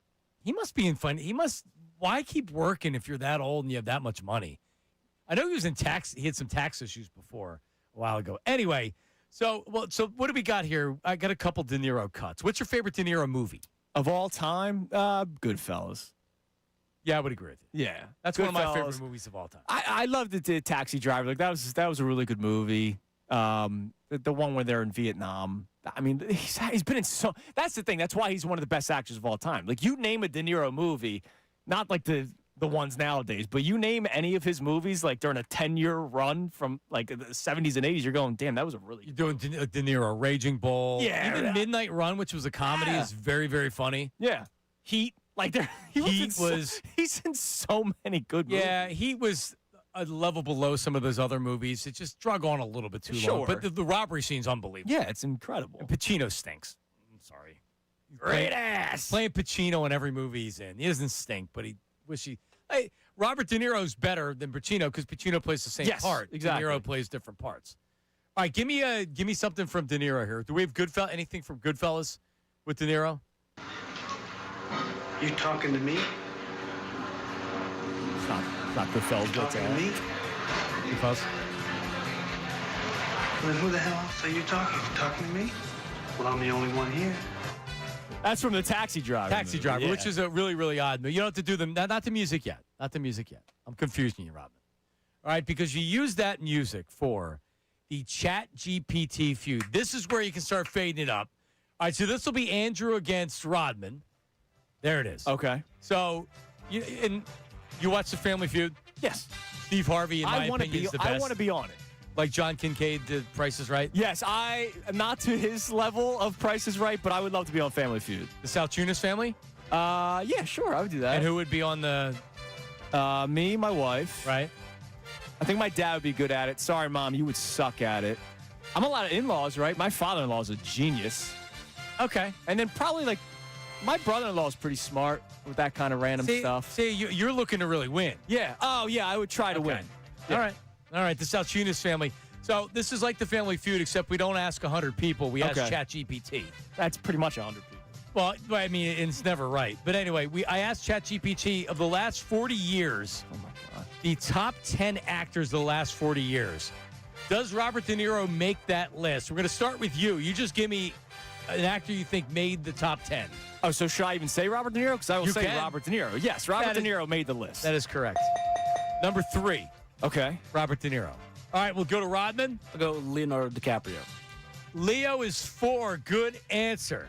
All right, Denzel. Number 2. Yeah. And in fact, it recommends as a topic for this, Denzel against De Niro, who's the better actor? Save that. Okay. All right, what do you got? Tom Hanks. Tom Hanks, number 5 on the list. There you go. 2, 3, 4, and 5 are gone. All right, I'm going to go, not that I'm like his biggest fan, but I know he's in big movies. How about that Chris Pratt? Chris Pratt does not make the list. Wow, that's the first strike. I'm trying to look for those back end guys. Go ahead. All right. How about let's go Chris Rock. I don't know. Chris Rock is incorrect. I'm going to have to give you some help now. Number 1. I'll give you one. How about all right. McConaughey. He's incorrect. Really? All right, listen. Number 1 on the list is kind of like everybody says like, oh, this guy's the best actor by far. Oh. Brad Pitt? Brad Pitt's not on the top 10, though. Incorrect. No, like a bougie, cinematic, this guy's the best. I don't even... The There Will Be Blood, Lincoln, My Left Foot, and Gangs of New York. Yeah, Lincoln was his big one where he was Abe Lincoln. Daniel Day-Lewis is number 1. Because he doesn't do a bunch of movies. He just does really, really good movies. That's why they say he's the best actor. Right. He's not taking paychecks. He needs to really be like, yeah, I like that script. Yeah. Oh, the director. All right, number 6 is a kind of a weird, he's not your typical where it's like that's the star of the show. What, he's like a supporting actor? Like Paul Giamatti? He's not Paul Giamatti, but he's played leads, but he's weird. Boogie Nights. I interviewed him once. He was sitting right there. Robin?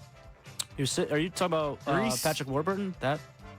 Because you said he was sitting there. Oh, no. I remember him sitting there. I don't remember. Oh, the guy Philip Seymour Hoffman. Oh, Philip Seymour Hoffman. All right, then what about the guy from Greece, Danny Zuko? Travolta? John Travolta. All right, I'm going to have to help you out with the rest of this. Anthony Hopkins. Okay. The great Anthony Hopkins. Christian Bale. All right. Yep. Yeah, Christian Bale's been a bunch I mentioned of him earlier. Hoo-ah! Al Pacino? Al Pacino made this list, I guess. And finally, Jack Nicholson. Okay. There you go. When's the last time Jack's been in a movie? He's like 90. That's what I'm saying. Like last 40 years. And like where he was acting, not anger management, which was hilarious, and he was really good in that movie. But that was still early 2000s with Adam Sandler. Like when was Jack? He was in that movie with Morgan Freeman, where they were both dying. That doesn't count. Well, I mean, That was a good movie. I thought it was pretty good. See, you watch Bucket List. That's what it was called, or whatever. If you just for you, when you run these games with us, yeah, I'm not going to be good at the movie stuff because I don't watch a lot of movies. I do know actors. Not on this list, Morgan Freeman.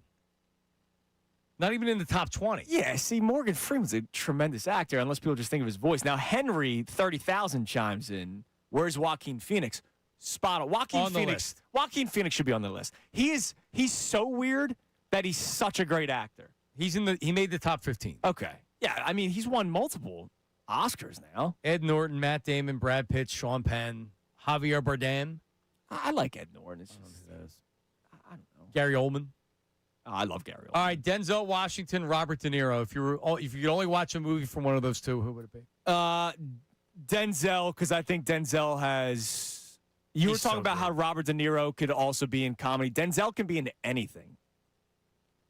Like Denzel's got levels to his game. It's almost unfair to ask the question because I want to say Robert De Niro and then I look at Denzel and I'm like, well, how can I not say Denzel? Yeah, and by the way, Denzel's still doing like good movies. Like Robert De Niro, again, he was doing cash grabs the last 10 years. Yeah, he's also 83. Well, yeah, how old's Denzel? Well, Denzel doesn't do cash grabs, to your point. Right, like he's still doing like actual movies. Denzel's 71. Wow. Well, yeah, he just did the Equalizer not that long ago. What's your favorite Denzel movie? I Remember the Titans. Yeah, it's hard to beat. I mean, that's really good. I really liked Flight. Training Day. Training Day is fantastic. Did you ever see Flight? No. Flight was when he was the pilot and he was drunk flying the plane, but he's critically acclaimed. I know. Every time I do this, it was actually a really good movie. Was it? Yeah. No, I think it really was considered a good movie. Yeah. All right. American Gangster's a great one. Like he's been in a lot of. He won the Oscar for supporting in Glory, and that was in the '80s, which was I like war movies, so I always loved that one.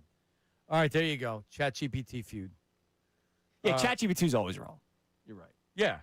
That's why you go to it. Because you can't blame me for the answers. Blame ChatGPT. Like, I get the Daniel Day-Lewis thing, but, like, again, there's, like, 5 movies. Who's a movie fan, unless they're bougie, like, oh, Daniel Day-Lewis. Anthony. Anthony's a big movie guy. Correct.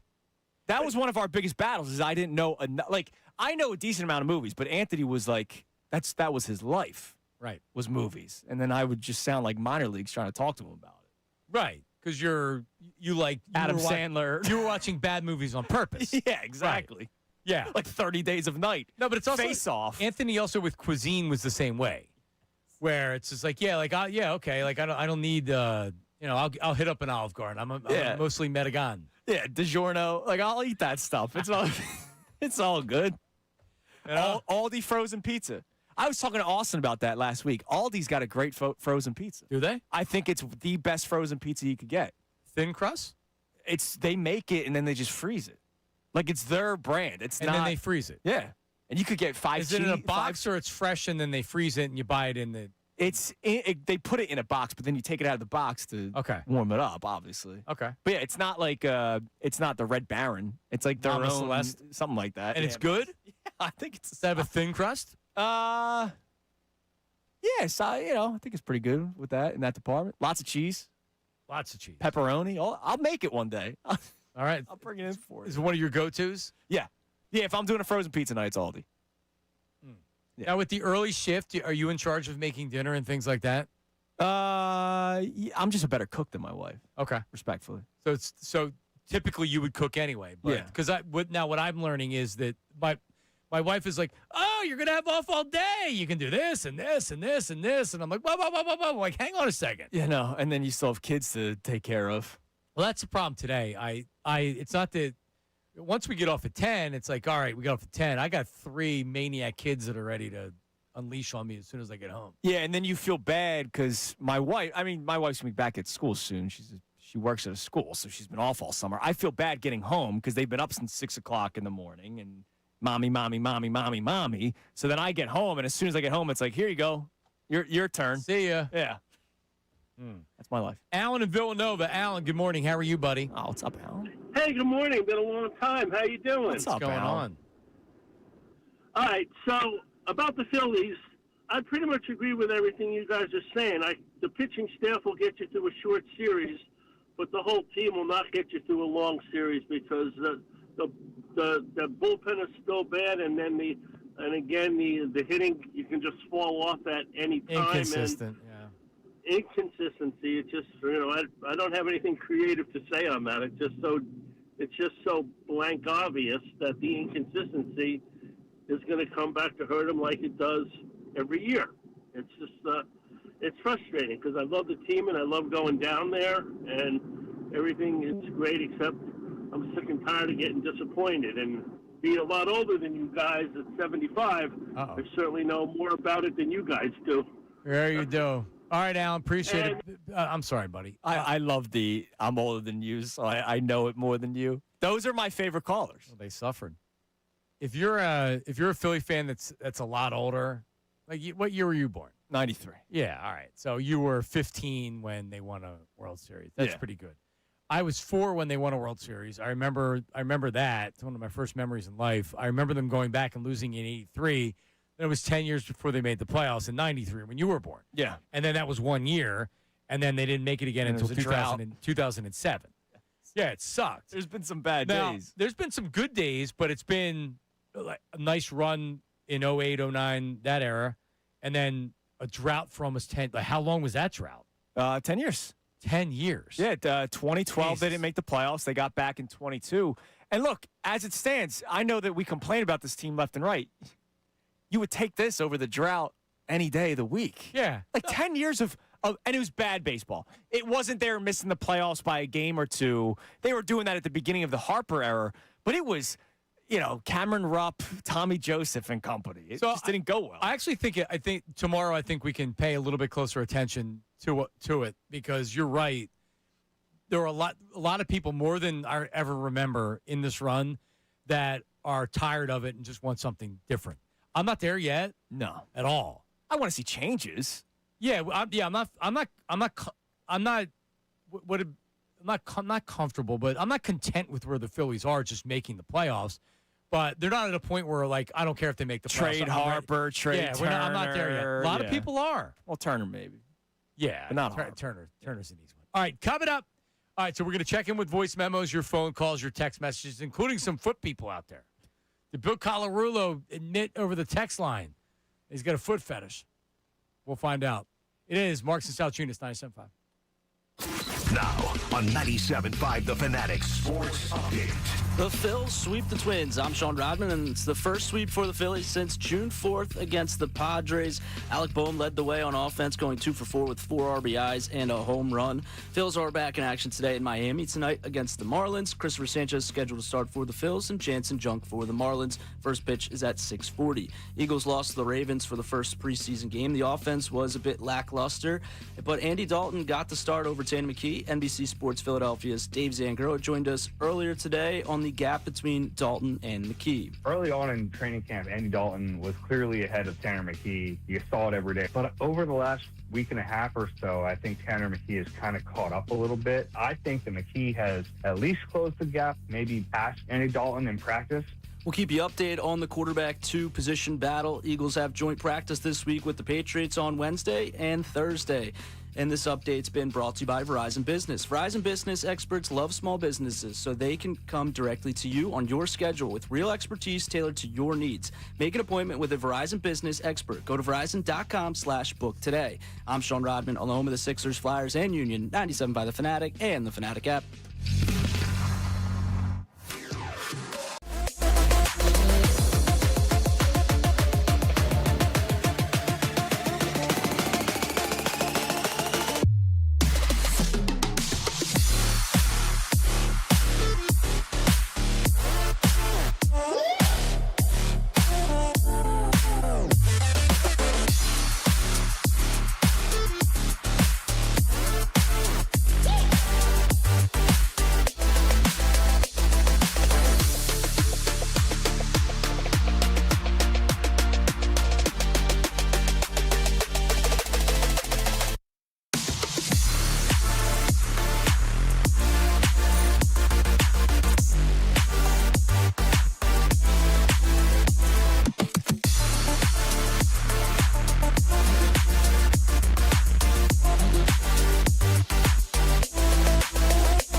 More Marks and Salciunas with John Marks and Andrew Salciunas on 97.5 The Fanatic and The Fanatic app. This hour is brought to you by The Baxter, dumpster in a bag. Get yours today at Home Depot and Lowe's. For details, go to Baxter.com. All right, we're back. Marks and Salciunas. We'll check in some voice memos on the Davis Honda text line, a couple texts as well. Bill Colarulo checking in on my Davis Honda text line. And he says, when I worked with Mike in Middays, I did an entire rant about how you can tell a lot about a woman from how she takes care of her feet. And I stand by that opinion 100%. Oh, so that's where he looks first. All right. So I don't disagree with what he's saying about, like, she takes good care of her feet. That's a good quality. I don't disagree with that. There's a difference between that and when you get into the fetish. If you like a woman putting on high heels and walking on you, that's where you lose. Because that's the other part of the foot stuff. Or the guy that likes his foot with soup in it, or the soup with foot in it, or the kink to the feet. I don't know. There's a world out there where guys like getting kicked in the Johnson, right? In the whole package. Yeah, I'm out. Like that's where I could see Rodman being a part of Saturday night. Good for you. Like what? Humiliation. Right? Did your girlfriend humiliate you? No, I wouldn't say she humiliates me. Not in a sexual way. No, not in a sexual way. We do have a different type of humiliation or fetish on the voice memos. Figured I'd throw this out there since you're talking about freaky stuff. About 20 years ago, I used to do an online dunk tank where people would pay to dunk somebody virtually. And what I found was that I had become the center of some men's fantasies where they would pay extra money for me to be pied in the face. Huh. That's interesting. Yeah, there's a world out there that we don't know exists, but as you continue to have these conversations, you'll learn more and more about it. Speaking of like pies or cakes, there is a world where men like watching women sit on cakes. Really? Did you know of this one? No. With clothes on? Clothing optional? I'm clothing optional. But that is a world they like. Not like they stand up and they see icing on their butt. They like the sound of it. Of the squish. Yeah. No, it's a world out there, man. Oh, I believe it. Yeah. There's some areas on the dark web, dude. There's very few things you could say that with that kind of stuff. I'd say, nah, that's crazy. It is crazy. But, like, listen, if it's what makes them feel good, and it gets them through a day. Oh, there's no kink shaming around here. Yeah, I'd like whatever. I don't know. I don't get into the kink, I guess, like those people. There's an article on Vice, Inside the Sweet Sticky World of Cake Sitting. Okay. All right. It's a thing that some guys are into. All right. We have some diverse voice memos. If you have another voice memo there on the Davis Honda text line, what do we got? Yep, this is BP checking in on the Phils this weekend. What's up, guys? Brendan from Manayunk here, not a foot guy. I mean, what a weekend for the fighting Phils. This team, they're back, but I don't know. You know who's not back, though? That bum Alec Bohm. I'm tired of the guy. Yes. He's got these RBIs racking up. Now, it's because he's got a lot of great hitters ahead of him. Now, it's about time he's starting to capitalize. But, man, he's not back. The Phillies are back. I kind of back in on Andrew Painter. I had a couple people freaking out to me when he gave up that grand slam. He's got to go.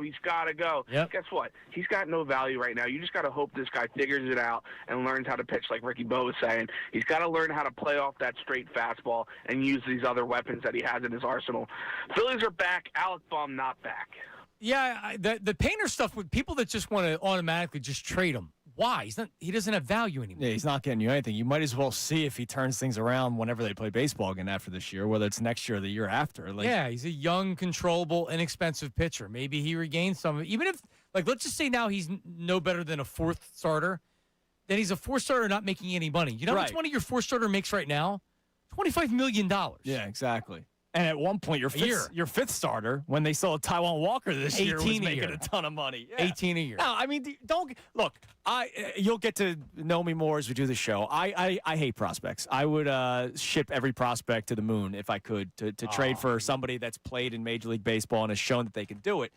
But I'm not trading the prospect for nothing. Like, you're not getting anything for You would have Andrew traded Painter. him 2 years ago. I would have, yes. Right. But that's any prospect. now. I was Right, that right. way with Sixto Sanchez, Kyle Drabeck, Lou Marson, you name it. Well, look at Aiden Miller now. Yeah, yes. He's going to play the game. His back's broken. Let's hold on to him, though. Like, no, I would trade these guys left and right. Francesco Renteria, the 17-year-old down in the Dominican. I know you're a big Renteria Don't. man. I would have traded him yesterday. Nope, not this kid's different. Yeah. Oh, man. Can't wait to celebrate his 21st birthday in 4 years.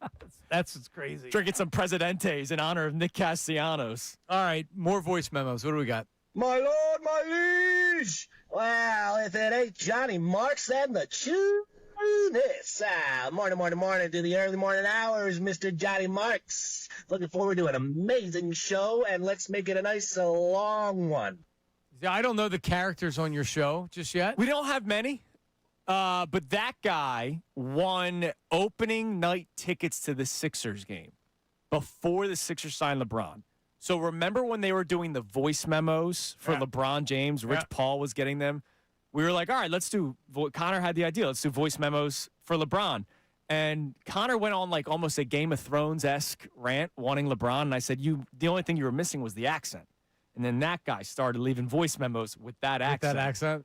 And That's funny. He has tickets to the home opener now. Yeah, I'm gonna ask him to return them because we have to do a different contest. Yeah. He won the tickets under a contest where it was a good prize, but it wasn't a LeBron opening night prize. So I would like to get those tickets back. Well, we did say your chance to maybe see LeBron James when we were doing the contest. All right, you can keep them. But think about that. Ray has season tickets with his buddies. Yeah. I know somebody that had season tickets that told them, I don't want season tickets after the season. And was like, I'm out. Oh, no. And there were a lot of people that were like that I'm not doing this anymore. I'm not spending the money. They make you buy the playoff tickets even though you don't want them. Got to put a deposit down, all that other stuff. And he's like, no, I'm not doing it. And then they get Jaylen Brown, and he's like, that's a good trade. Oh, and then it's God. And he didn't. If I would have talked to him, I would have said, it's worth putting the deposit down now because they could get LeBron, and they got Jaylen Brown. Like they gave you reason at least to believe that they have a chance in the East. And man, signing LeBron. Well, think about it, because you usually re-up in season, right? So you could have re-upped last year, and now they're probably, I don't know what the prices are now for season tickets, but it went up. You're damn right it did. It absolutely went up. Is that not the best value in the world for LeBron? You pay him the veteran minimum. Yeah. And it changes everything with your franchise. The value of the franchise will go up. Yeah. A ton. Absolutely. Josh Harris just made money. This just dude, sitting man. there. He just made so much money. Unbelievable. All right, give me one more. This is John C. in Tennessee. Yes, I am a boomer. I'm 56 years old. But this division is going to be tighter than it's been in a long time. The Cowboys are looking very strong, especially on defense. Every game counts. The past few years, we have come out of preseason into the regular season, and it's been offensively slow getting out of the gate. I don't think it would hurt for them to come in for a few series, maybe a quarter in one game, just to get things honed up. Look, the Cowboys, Johnny, I've been saying this for a couple of weeks now. I don't – the one thing I'll disagree with John C. is I don't think if the Eagles play in the preseason, that would help them win the division. But the Cowboys, I'm starting to get a little worried about them because it's too quiet there. You know that you could always bank on Jerry Jones saying something stupid. No contract holdouts. There's nothing. Well, Pickens is but he's already signed the franchise tag. There's been no wage. And he got paid a ton of money in that franchise tag. They just picked up Von Miller. We'll see what he's got left in the tank. But like the Dallas Cowboys, if their defense is half better than what it was last year, which was toward the bottom of the league, and if they're middle of the pack this year, they're going to be a scary team. I think the Eagles win the division, but I think it's coming down to like week 17, week 18. I don't think this is going to be like last year where they won the division in December. So it's a contested division. I absolutely think so, yeah. All right, so for everybody that also wants and that was about the starters playing in the preseason, Jeremiah Love, the top draft pick of the Cardinals this year, played in preseason game 2, high ankle sprain. Going to miss at least the rest of the preseason. With a high ankle sprain, that's normally 2, 3, 4 weeks. Yeah. If not more. This is why you don't draft running backs when you suck. It makes no sense. He doesn't have an offensive line. He doesn't have a quarterback. So what are defenses going to do? That's the one guy we need to stop. We're not worried about Jacoby Brissett. It's stupid. It's such a bad way to start off your career, too. Yeah. And I'm not going to kill the Cardinals for playing them, but that's the risk you run if you do play your starter. So absolutely. Could the Eagles use some time on the field playing?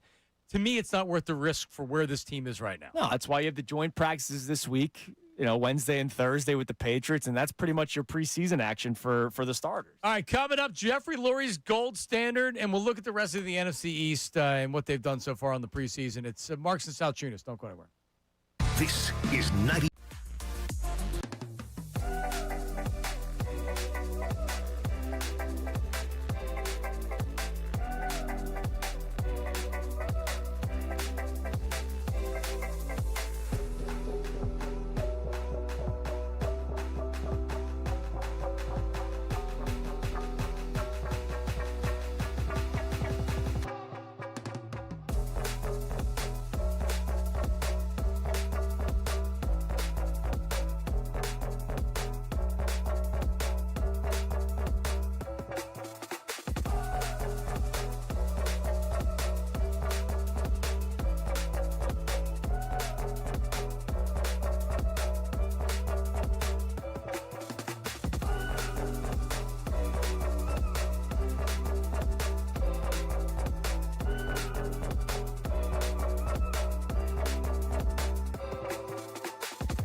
Marks and Salciunas are live on YouTube right now.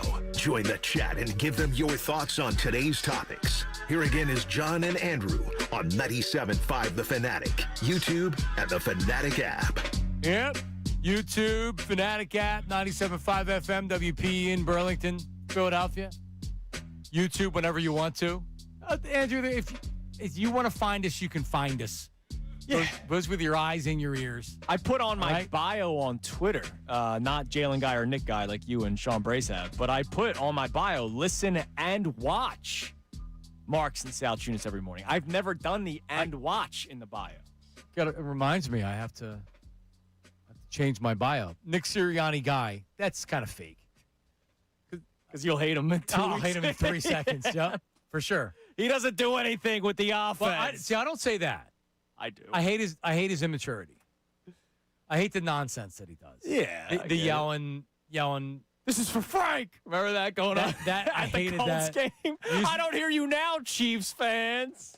Yeah. That was so what he did last year, he goes, I bleep and love this. What game was that, the Rams? The Bills. It was the Bills. And where it's got when lucky. they didn't complete a pass in the second half, and A.J. gave him the side-eye. I was so mad. That's when I hate Sirianni, with that. Like, read the room, dude. Everybody's pissed. Like, your season's in trouble. You ain't winning the Super Bowl playing like this, and he's all happy. Yeah, they got lucky. they won a got game. lucky. Because he does the message of every game's hard, and it's always a war out there and a battle, and I get it. But, like, guys look around. It's like this Phillies team. This Philly team, they get it. They look around. They're like, yeah, it's the same team around here, huh? And we're struggling right now. Like, Don Mattingly can say all he wants about how talented they are.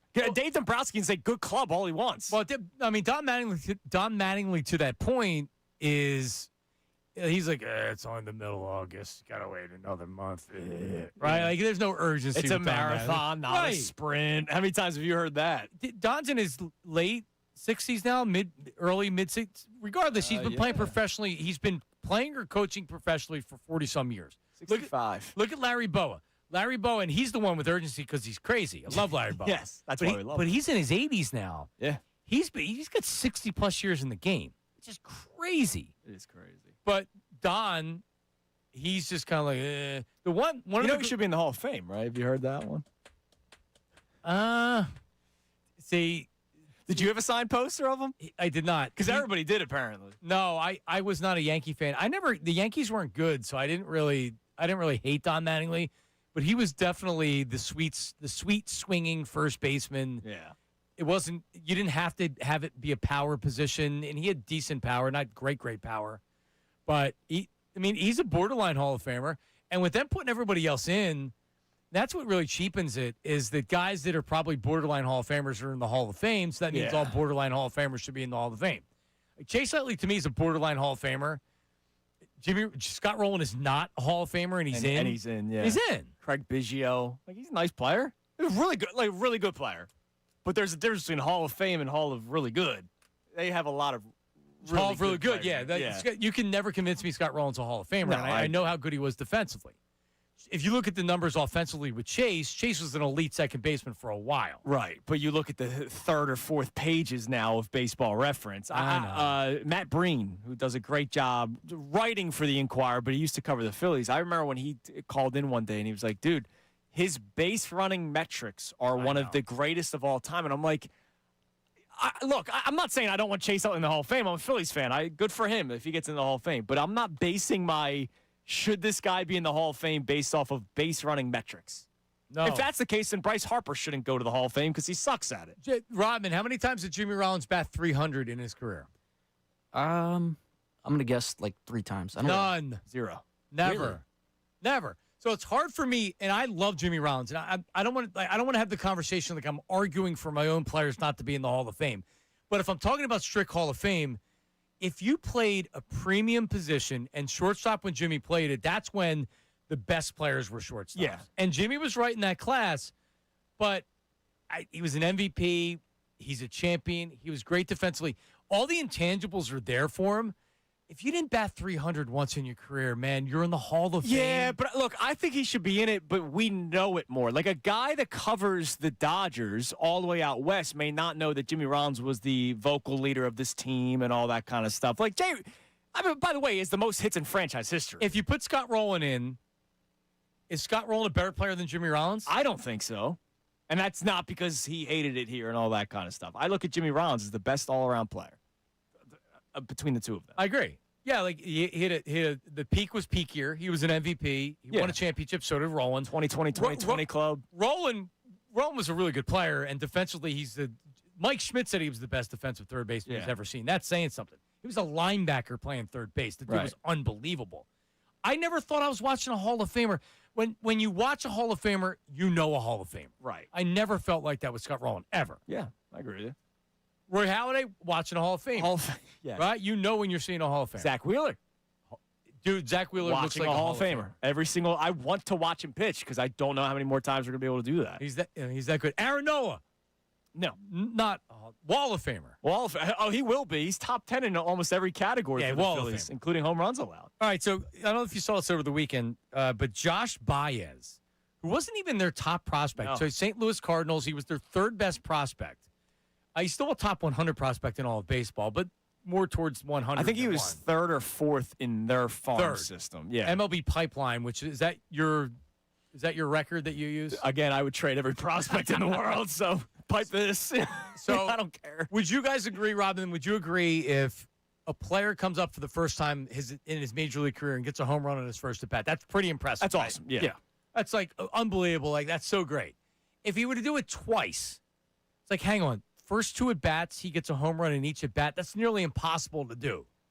Friggin' Josh Baez, 3 at bats, 3 home runs to open his career. Yeah. I had to read the article because I thought the headline was misleading when I was reading it on Sunday morning. Did this happen Saturday night? Yeah. Happened Saturday. I'm like, hold on. There must have been this was 1, 2, 3 at bats, 3 home runs. Yeah, it wasn't his 6th plate appearance of the game. He had his 3rd home run. No, it was his first 3 at bats ever in Major League Baseball. He hit home runs. It's unbelievable. It's never been done before, and I can't imagine For it's good ever been reason. done again. Yeah. All right. What did Chase do? Was that a grand slam in his first? That was at-bat? his first hit. It was not his first at bat, and I don't even know if he got it in his first game, but it was a grand slam. That was his first hit. Yeah. And we still talk about that however many years later. Yeah, imagine 3 home runs. Cardinals fans will talk about that guy. That guy could go 0 for the rest of his career, and Now, they will still talk about that day. Is he an all-star or did he just peak? A lot like Vince Velasquez in his 16 strikeouts in his against Padres. debut. I remember that, yeah. Peaked. Probably. It'd be tough to top 3 home runs in a row. All right, so do we have the Cardinals broadcast of this? All right, so here's how it sounded on Cardinals broadcast. Swing and a high fly belted. First pitch in the show. Baez homers. Look at that Cardinal dugout. Like they have home runs on the first pitch they've seen. Swing and a drive down the line. Did he do it again? That ball is gone. He's got 2 homers. Swing, drive, well hit right. Suzuki back. It is gone. It is gone. It is gone.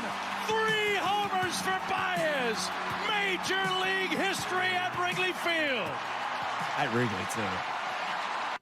That's awesome. At Wrigley Field, too, which is really freaking cool. And you could and to hear the crowd going nuts in the background at Wrigley Field. Yeah, that's one of those where you just tip your cap, man. I remember when Josh Beckett was throwing the no-hitter here. I get it. We want to boo and hate everybody. But you get caught up in it. You get caught up in it. The no-hitter is one thing, but if I don't even know what the final score of that game was. I have no idea. At that point, what do you care if they pile on another home run? If he hits a home run and now you're behind 8-7, you're not cheering as wildly, I don't think. No. If it's a blowout and you're still there, I'd be cheering it too. That's an amazing accomplishment. Let's see. On Saturday, they were up 8-4.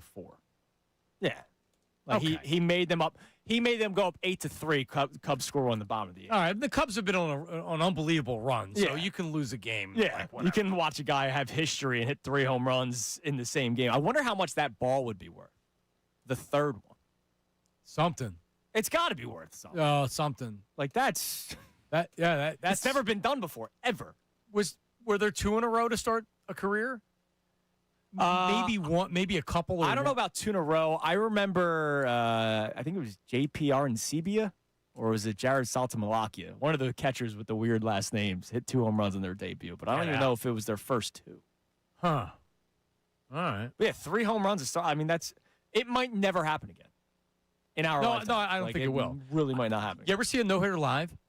Lorenzen. I was there for it. You were for the Lorenzen game? Yeah. That was awesome. It was. We were supposed to go. It was me and my buddy Alex, who I was just with this weekend down the shore. We were supposed to go on a Tuesday, and it got rained out. And it was his work tickets. And the company said, all right, you can go Wednesday or Thursday. And I was like, let's go Thursday. That's better. And it was the Lorenzen no-hitter. The game we would have gone to, they lost 10-0. Ah, wow. So good luck. we just lucked out. It was awesome. I saw Millwood no-hitter. Yeah.